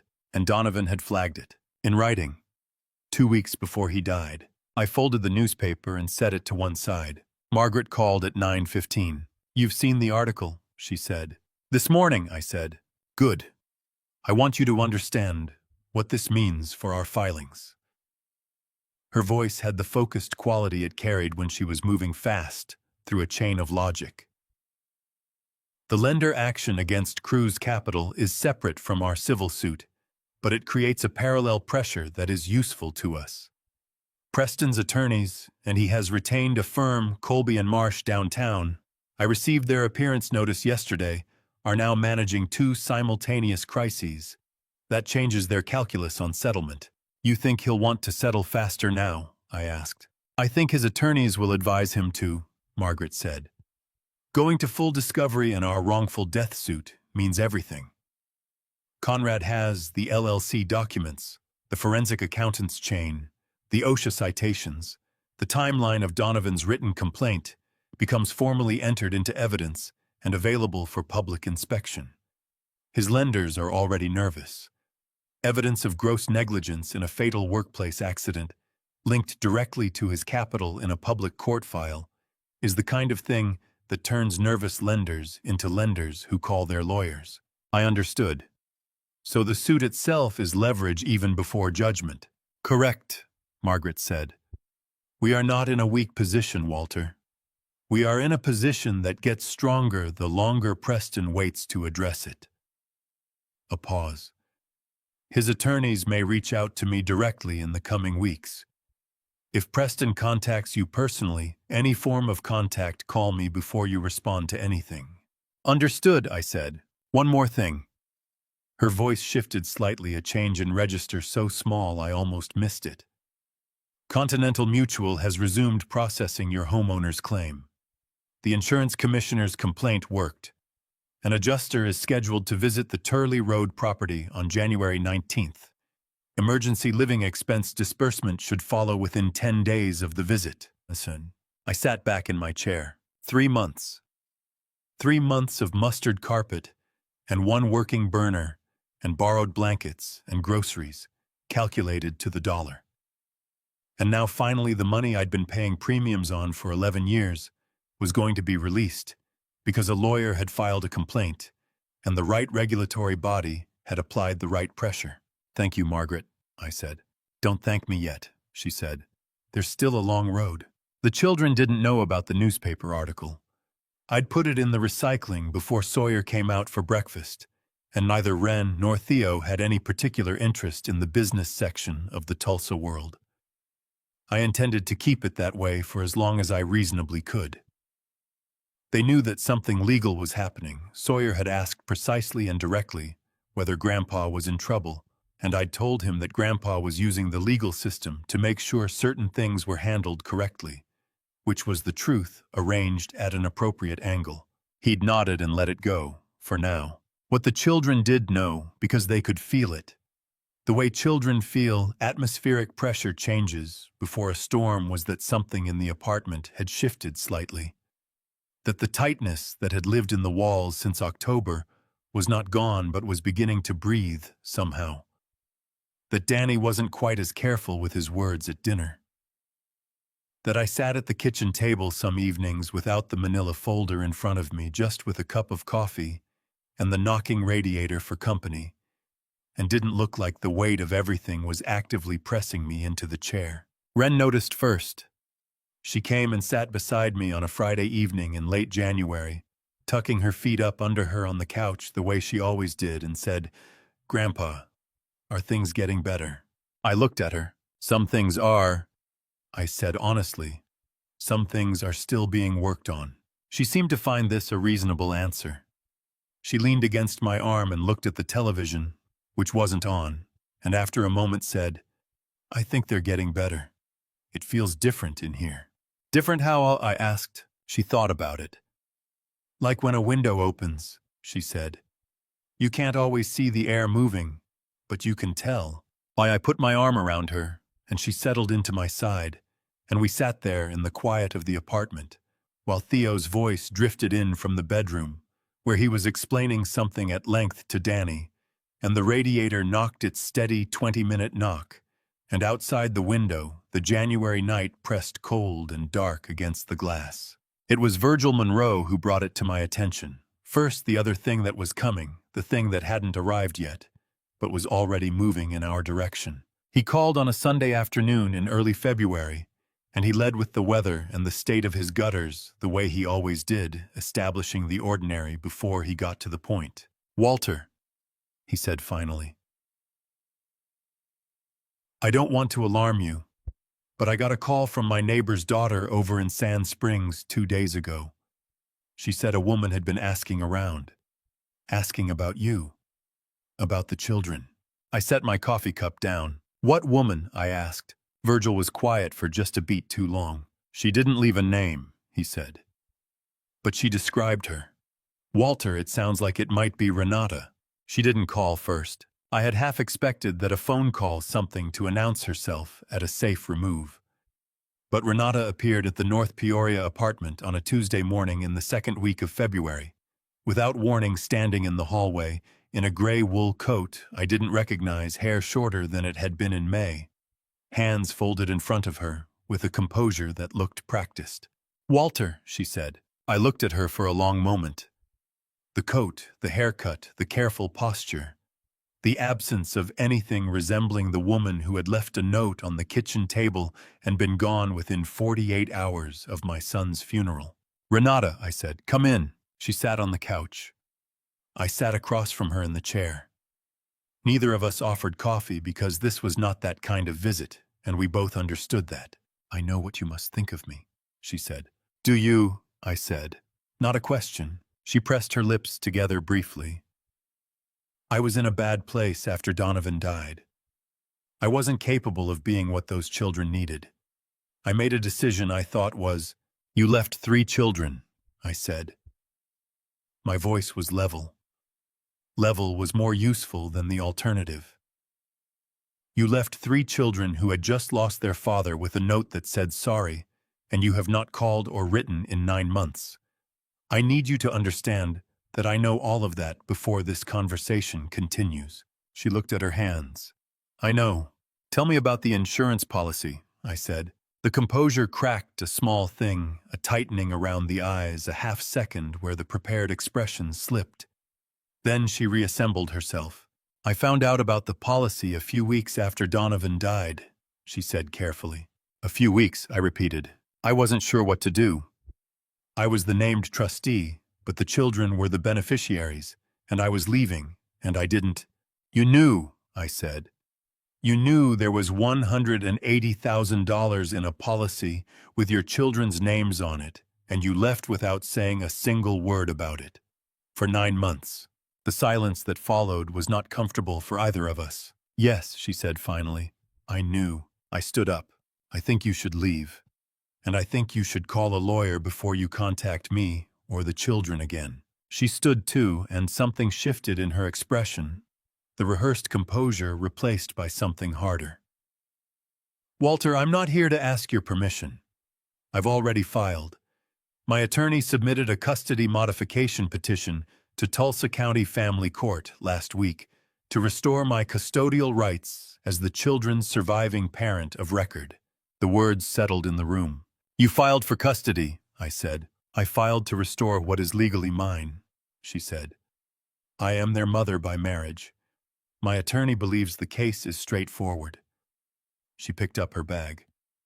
I thought you deserved to hear it from me directly rather than from a process server. She walked to the door and let herself out. I stood in the living room and looked at the children's drawings on the kitchen wall. Wren's labeled Our Bed. Theo's horse with its uphill letters. I picked up my phone and called Margaret. Margaret received the information without flinching. She has a legal basis to file, Margaret said once I'd finished. Oklahoma family law preserves certain rights for a surviving step-parent of record. Her attorney isn't wrong. However, she paused.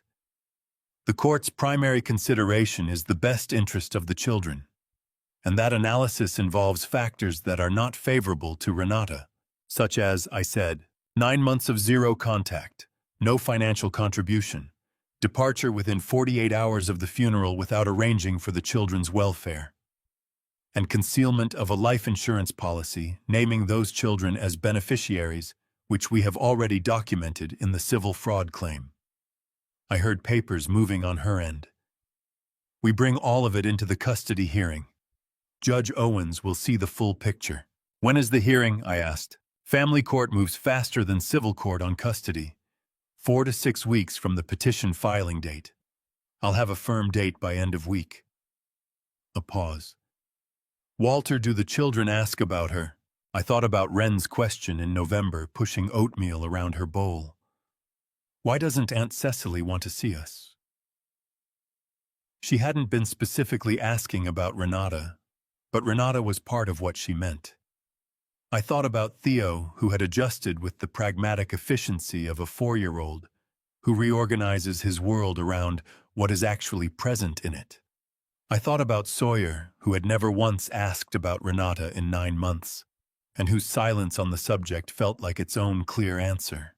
Sawyer doesn't ask, I said. Theo has adjusted. Wren asked once why the people who were supposed to be family weren't acting like it. I'll need statements from Ms. Dunbar and Dr. Simmons about the children's stability, Margaret said. Call them today. I will, I said. She was quiet a moment. Walter, she filed 11 days after the Tulsa World article ran. The timing is not subtle. I looked at Theo's drawing on the wall. The horse with its uphill letters. The animal that was maybe a dog, but which he had decided was a horse, and which he had named and drawn and hung on the wall with complete confidence. No, I said, it isn't. Danny was in the kitchen doorway when I set the phone down. He'd heard enough. She came back for the money, he said. Not bitter. Just the plain shape of it stated plainly. That's what the timing says, I said. He looked at me steadily. And the kids, if she wins. She won't win, I said.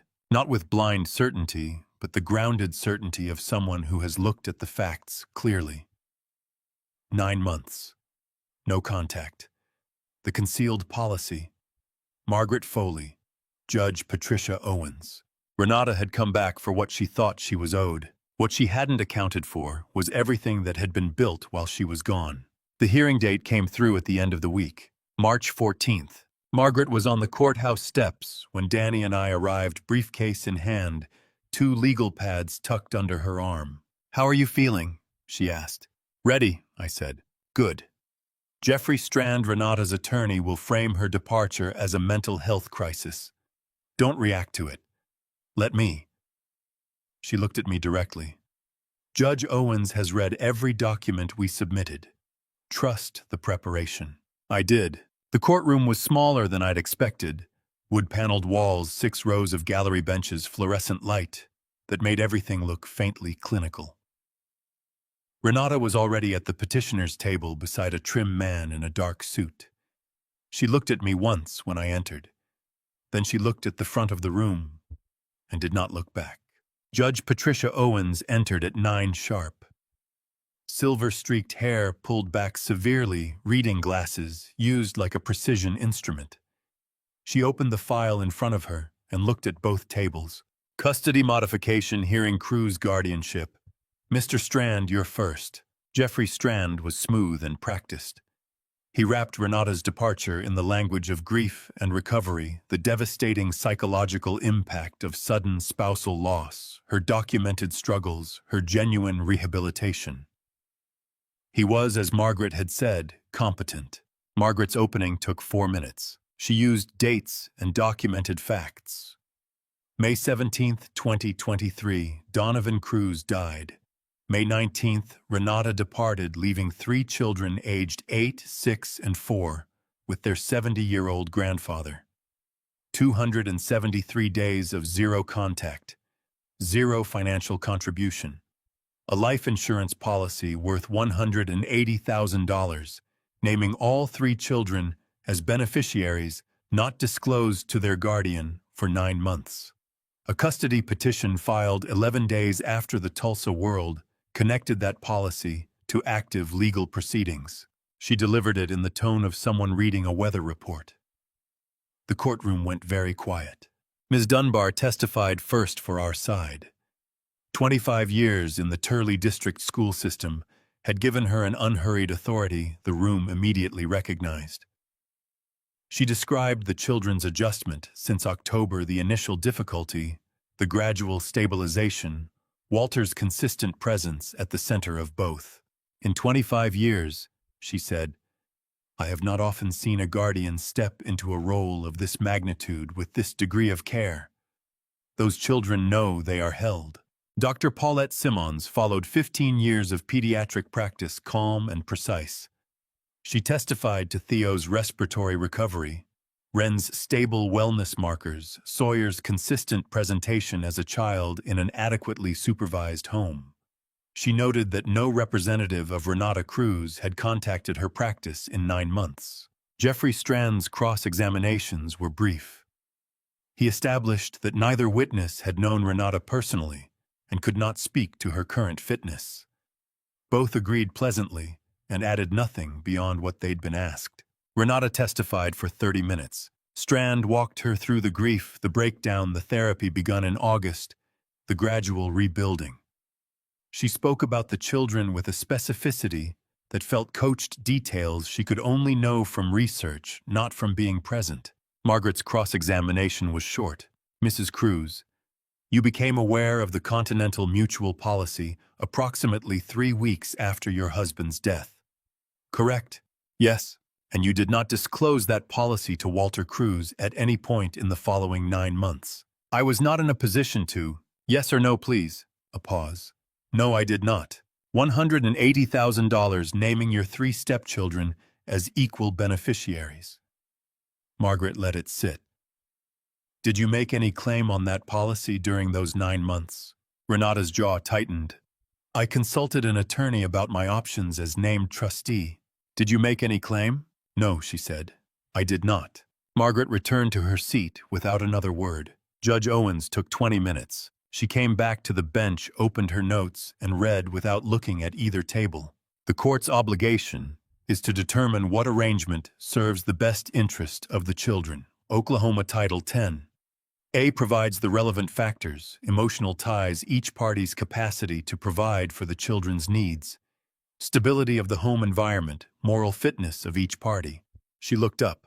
The petitioner's 9-month absence, her failure to make any financial contribution, her non-disclosure of a substantial insurance policy to which the children are entitled, and the timing of her petition, filed 11 days after public reporting, connected that policy to active legal proceedings are factors this court cannot set aside in its best interest analysis.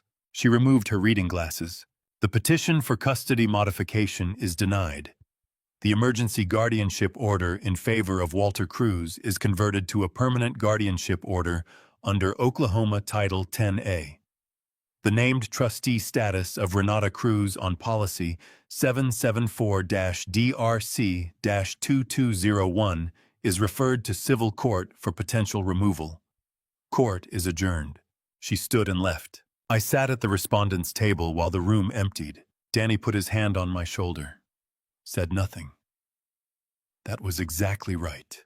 Across the room, Renata stared at the floor. Whatever she'd carried in had gone somewhere else. I looked away. I hadn't come here to watch that. I had come for Sawyer and Wren and Theo, and what I was taking out of this room was a permanent guardianship order. That was enough. Outside, the March afternoon had turned warm in the way Oklahoma manages between winter and spring, sudden and generous like an apology for February. I stood on the courthouse steps with my face tilted toward the sun while Danny waited beside me. My phone buzzed. Conrad Bellamy. 4 words. Insurance settlement came through. I showed it to Danny. He exhaled long and slow, a full-body release of something carried too long. Which one? He asked. Don't know yet, I said, but something moved. He nodded. Behind us, through this open courthouse door, Margaret's voice carried into the warm March air, sharp and clear, ending a call with 3 words. Tell them we're listening. The Continental Mutual settlement arrived the Monday after the courthouse steps. It came in 2 parts. The first, emergency living expenses, landed in my checking account. With the unreality of money fought for so long, you've half stopped believing it will arrive.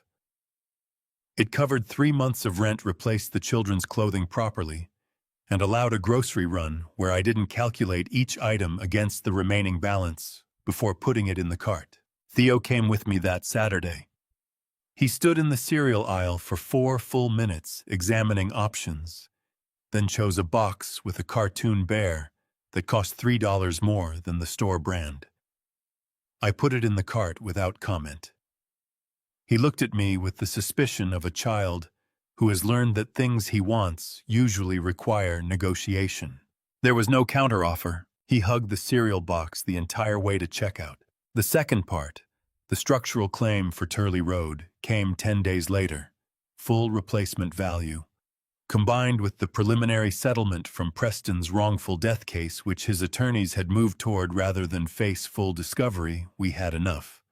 Not lavishly, but enough to do what I'd been thinking about since the day Danny had mentioned Donovan's land deed in the fireproof box. The lot on Sycamore Ridge Road in Broken Arrow, just under 1/3 of an acre. Paid for. Owned outright. Donovan's. I could build there. Virgil Monroe made 1 phone call. He called the men's group at St. Augustine on a Wednesday evening and described the situation without decoration. Walter Cruz had lost his home, raised 3 children through winter, in a 2-bedroom apartment, 1 custody in court, and now had a lot in Broken Arrow and no construction crew. By Thursday morning, 16 men had called back. Father Ambrose organized a meals rotation breakfast, delivered to the Sycamore Ridge lot, every Saturday lunch provided by rotating parish families. Gerald Ashworth called his former real estate contacts and secured donated lumber from a supplier with end-of-quarter inventory to move. Danny drew the plans himself at the North Peoria kitchen table, graph paper, mechanical pencil, clean 3-bedroom layout, with a covered porch and 1 shared bathroom the children wouldn't have to fight over. Conrad Bellamy showed up the first Saturday with his own tools and a truck loaded with donated fixtures, a used stove with 4 working burners, a bathroom vanity still in its box cabinet doors that nearly matched. I stood at the edge of the Sycamore Ridge lot that morning, watching men work with the focused energy of people who understand that what they're building matters beyond the materials. The April air smelled of fresh-cut lumber and church auxiliary coffee. Theo stood beside me with hot chocolate in both hands, examining the activity with his inspector's thoroughness. "How long will it take?" he asked. "A few months," I said. "Will my room be just mine?" "Just yours," I said. He nodded, satisfied, then marched directly toward Danny, with the purposeful stride of a child who has decided he has an important contribution to make. Danny crouched to his level, listened with complete seriousness, handed him a spare measuring tape, and pointed at something.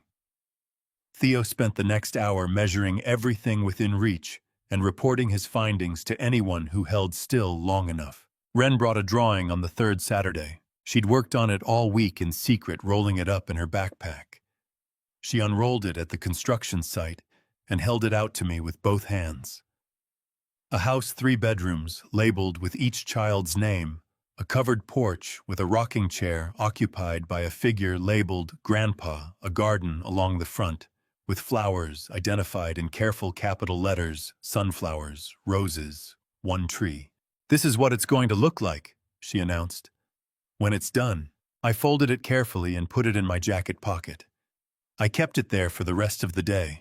The house on Sycamore Ridge Road was structurally complete by end of May. 3 bedrooms, 1.5 bathrooms, a kitchen with 4 working burners, a covered porch.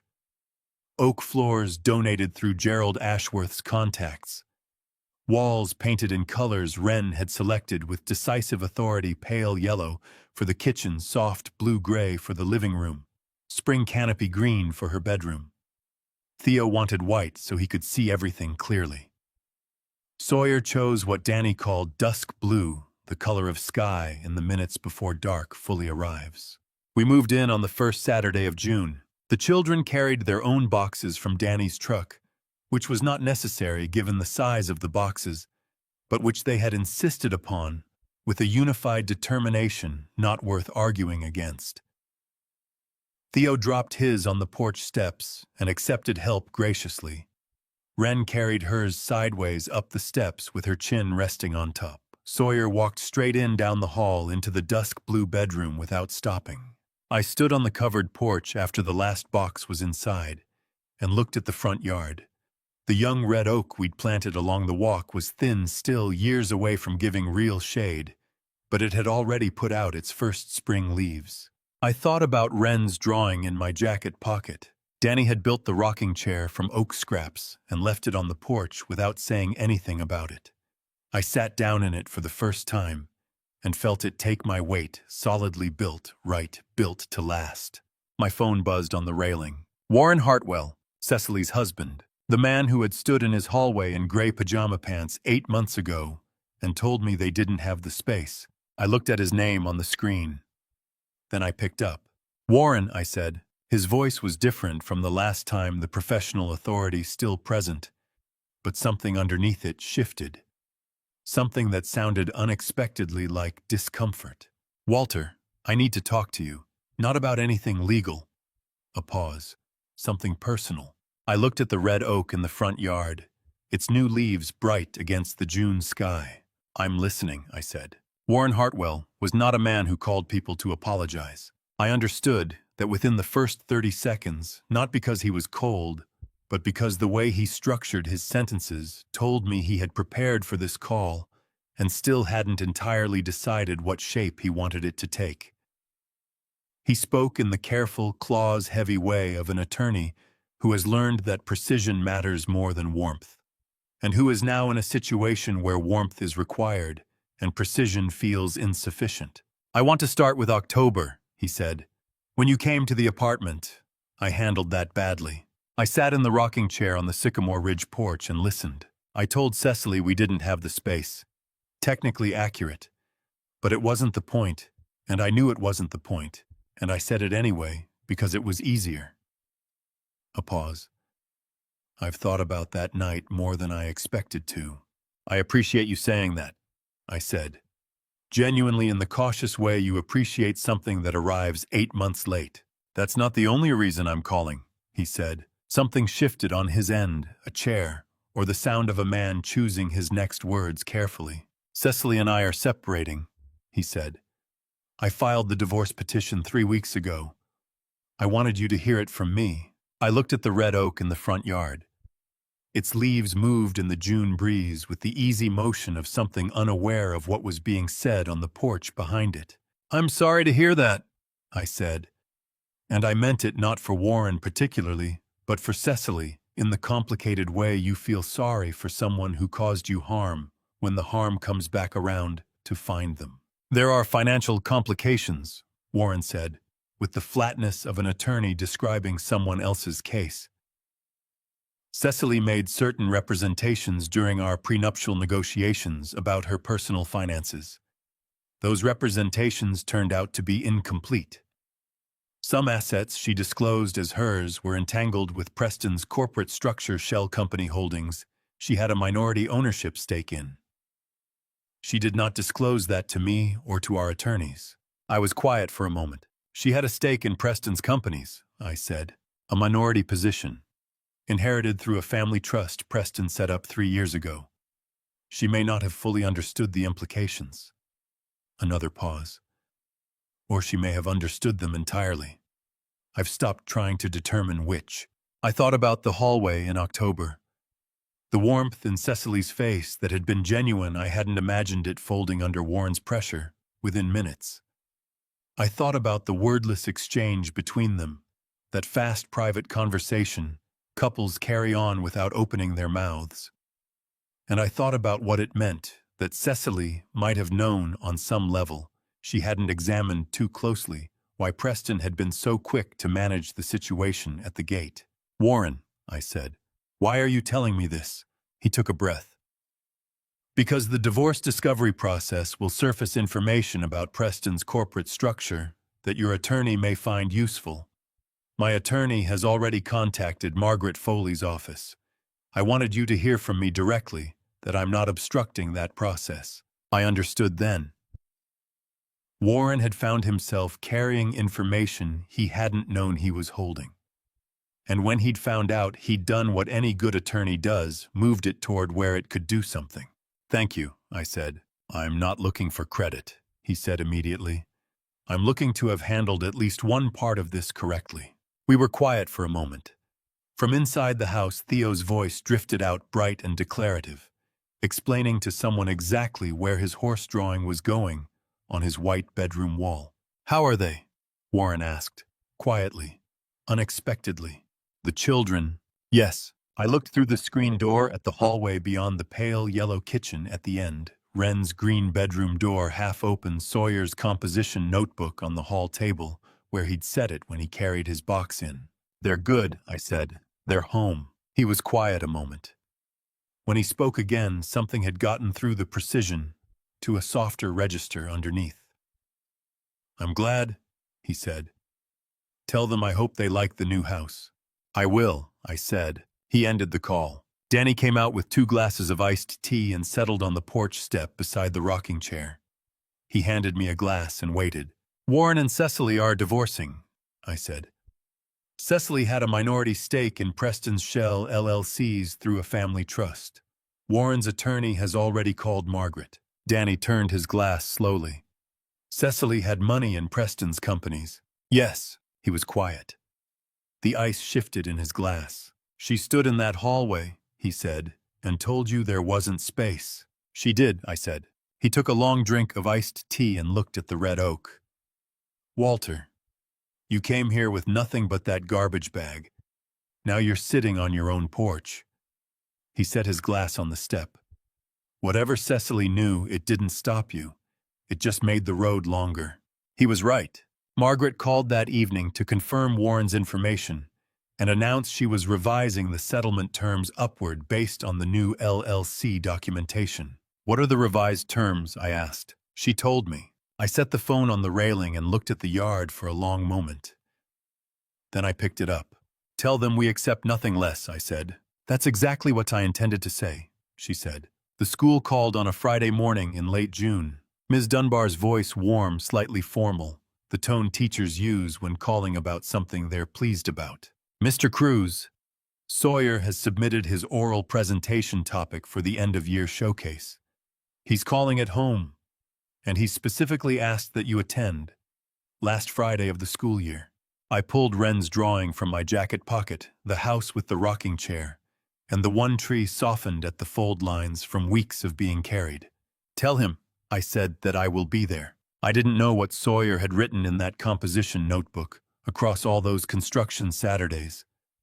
I didn't know what he'd made of everything he'd watched and measured and written down in his careful, upright handwriting over 8 months. But I knew it was going to cost me something. The good kind of something.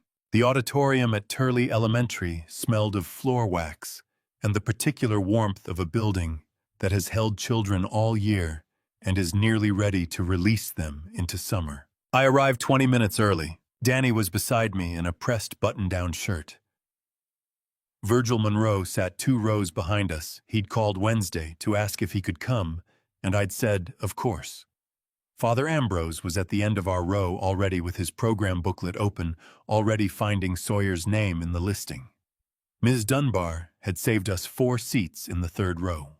Wren sat between Danny and me, feet not quite reaching the floor, yellow dress program booklet rolled into a cylinder in both hands. Theo was on my other side, pressed against my arm, wearing his good shoes, which he had already untied and retied incorrectly twice. He leaned up and whispered in what he believed was a whisper. "Is Sawyer nervous?" "Probably a little," I said. "I would be very nervous," Theo said. "I would probably fall down." "You'd be fine," I said. He considered this. "Maybe. But I'd probably still fall down a little." There were 11 presentations. Sawyer was 9th. When Ms. Dunbar announced his name, I felt Wren go still beside me. He walked out from the left wing of the stage in dark pants and a blue shirt, the color of his bedroom walls, hair pressed flat, the way he'd done himself that morning without being asked. He set his composition notebook on the podium. Then he looked out at the auditorium. He found me in the 3rd row immediately. I don't know how the stage lights angled toward him, and the audience sat in relative dimness, but he found me the way children find the specific face they're looking for, with the unerring accuracy of someone who has calibrated their internal compass to a particular north. He looked at me for 1 full second. Then he looked at his notebook, took 1 breath and began. "My project is called Home," he said. "I started working on it in November when we were living in a 2-bedroom apartment on North Peoria Avenue with 1 working burner on the stove and a radiator that knocked every 20 minutes. A small ripple of quiet laughter moved through the auditorium. Sawyer did not smile. He was not performing. He was reporting. "I used to think home was a place," he said. "A specific address. When the house burned down last October, I thought home was just gone, that we didn't have one anymore." He turned a page. "I interviewed 7 people for this project. My grandpa, my great-uncle Danny, our neighbor Virgil Monroe, Father Ambrose from St. Augustine Church, my teacher Ms. Dunbar, a man named Conrad Bellamy who was my father's business partner, and Mr. Gerald Ashworth, who has been our neighbor for 30 years. He looked up briefly, finding each person he'd named in the audience before returning to his notebook. I asked all 7 of them the same question. "What makes something a home?" He paused, not for effect, but reading carefully, wanting to get it right. Virgil Monroe said home is where somebody knows your name and is glad you came back. Father Ambrose said home is the place where you are received without having to earn it. Ms. Dunbar said home is wherever the people are who show up when they don't have to. Mr. Ashworth said home is a decision, not an address you decide to make it, and then you build it. He turned another page. My great-uncle Danny said home is wherever your people are. It moves with them. Something moved across his face, quick controlled the discipline of a 9-year-old who has decided he is going to get through this, and then it passed. And my grandpa said home is the place where someone is waiting for you to come back. Even if that place is just a car with the heat on, or a church with the lights still burning. If someone there is waiting for you, that's home. The auditorium was completely quiet. Not polite quiet. The actual quiet of people who have stopped thinking about anything else. "I used to think we lost our home when the fire came," he said. "But I was wrong about what home was, so I was wrong about losing it. We didn't lose our home. We carried it with us. Grandpa carried it the whole time." He looked up from the notebook. Home isn't the building. Home is the person who holds the door open. He closed the composition notebook. He looked at me. I had not cried properly since the night of the fire. I had turned on bathroom faucets and pressed my face into towels and let some of it out in controlled increments, enough to keep functioning, not enough to let the full weight move through me. There had always been something the next morning that needed me functional. But sitting in the third row watching my 9-year-old grandson close his notebook and look at me from a stage I ran out of whatever composure runs on, it came quietly. No sob, nothing dramatic, just a sudden and complete inability to keep the thing contained. My jaw tightened first, then my throat, then my eyes stopped cooperating. Danny put his hand on my shoulder and said nothing. Exactly right. Ren looked up at me. She had never seen me cry, not once, and reached up and took my hand in both of hers and held it the way small children hold things they are determined not to let go of. Theo climbed onto my knee without asking, arms around my neck. "It's okay, Grandpa," he said quietly. "You can cry. It just means it mattered." Sawyer found us in the hallway afterward. When he reached me, he looked up at my face and said, "Was it okay?" I crouched down to his level. "It was more than okay," I said.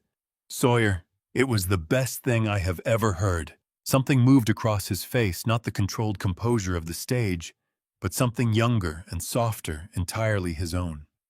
His eyes went bright, and his mouth pulled at the corners, and for just a moment he looked exactly like Donovan at 9 years old.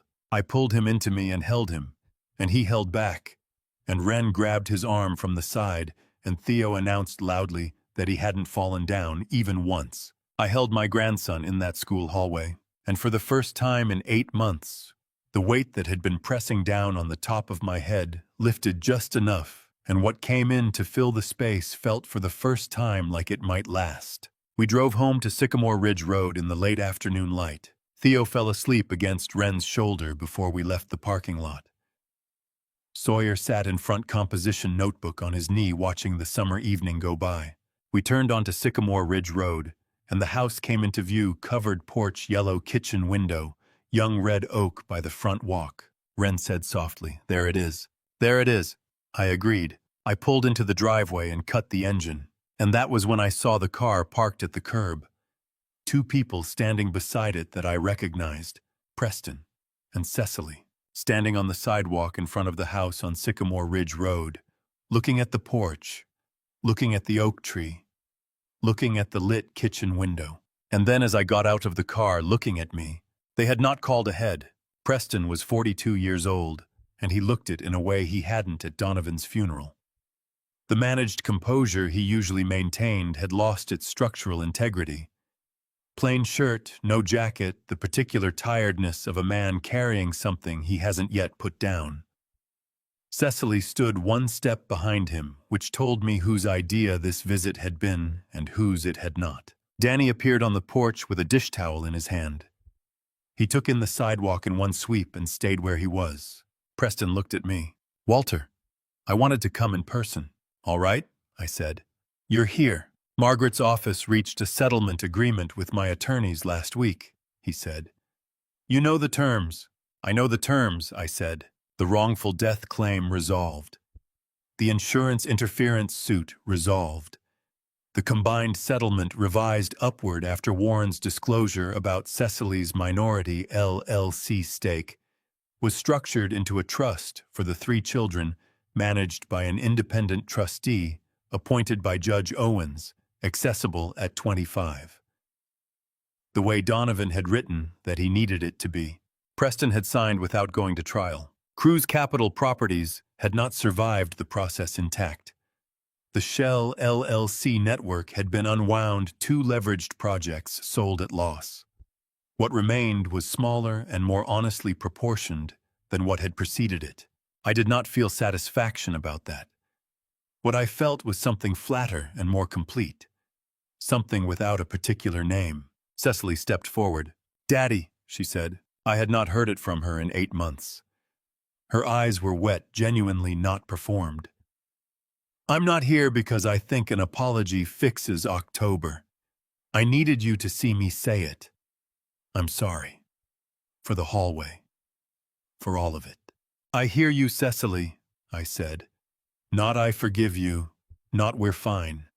I hear you, which was the truth, and which she received with a small nod. Preston looked at the house. The covered porch, the yellow kitchen window, the young red oak, the front door with its clean paint. You built this, he said.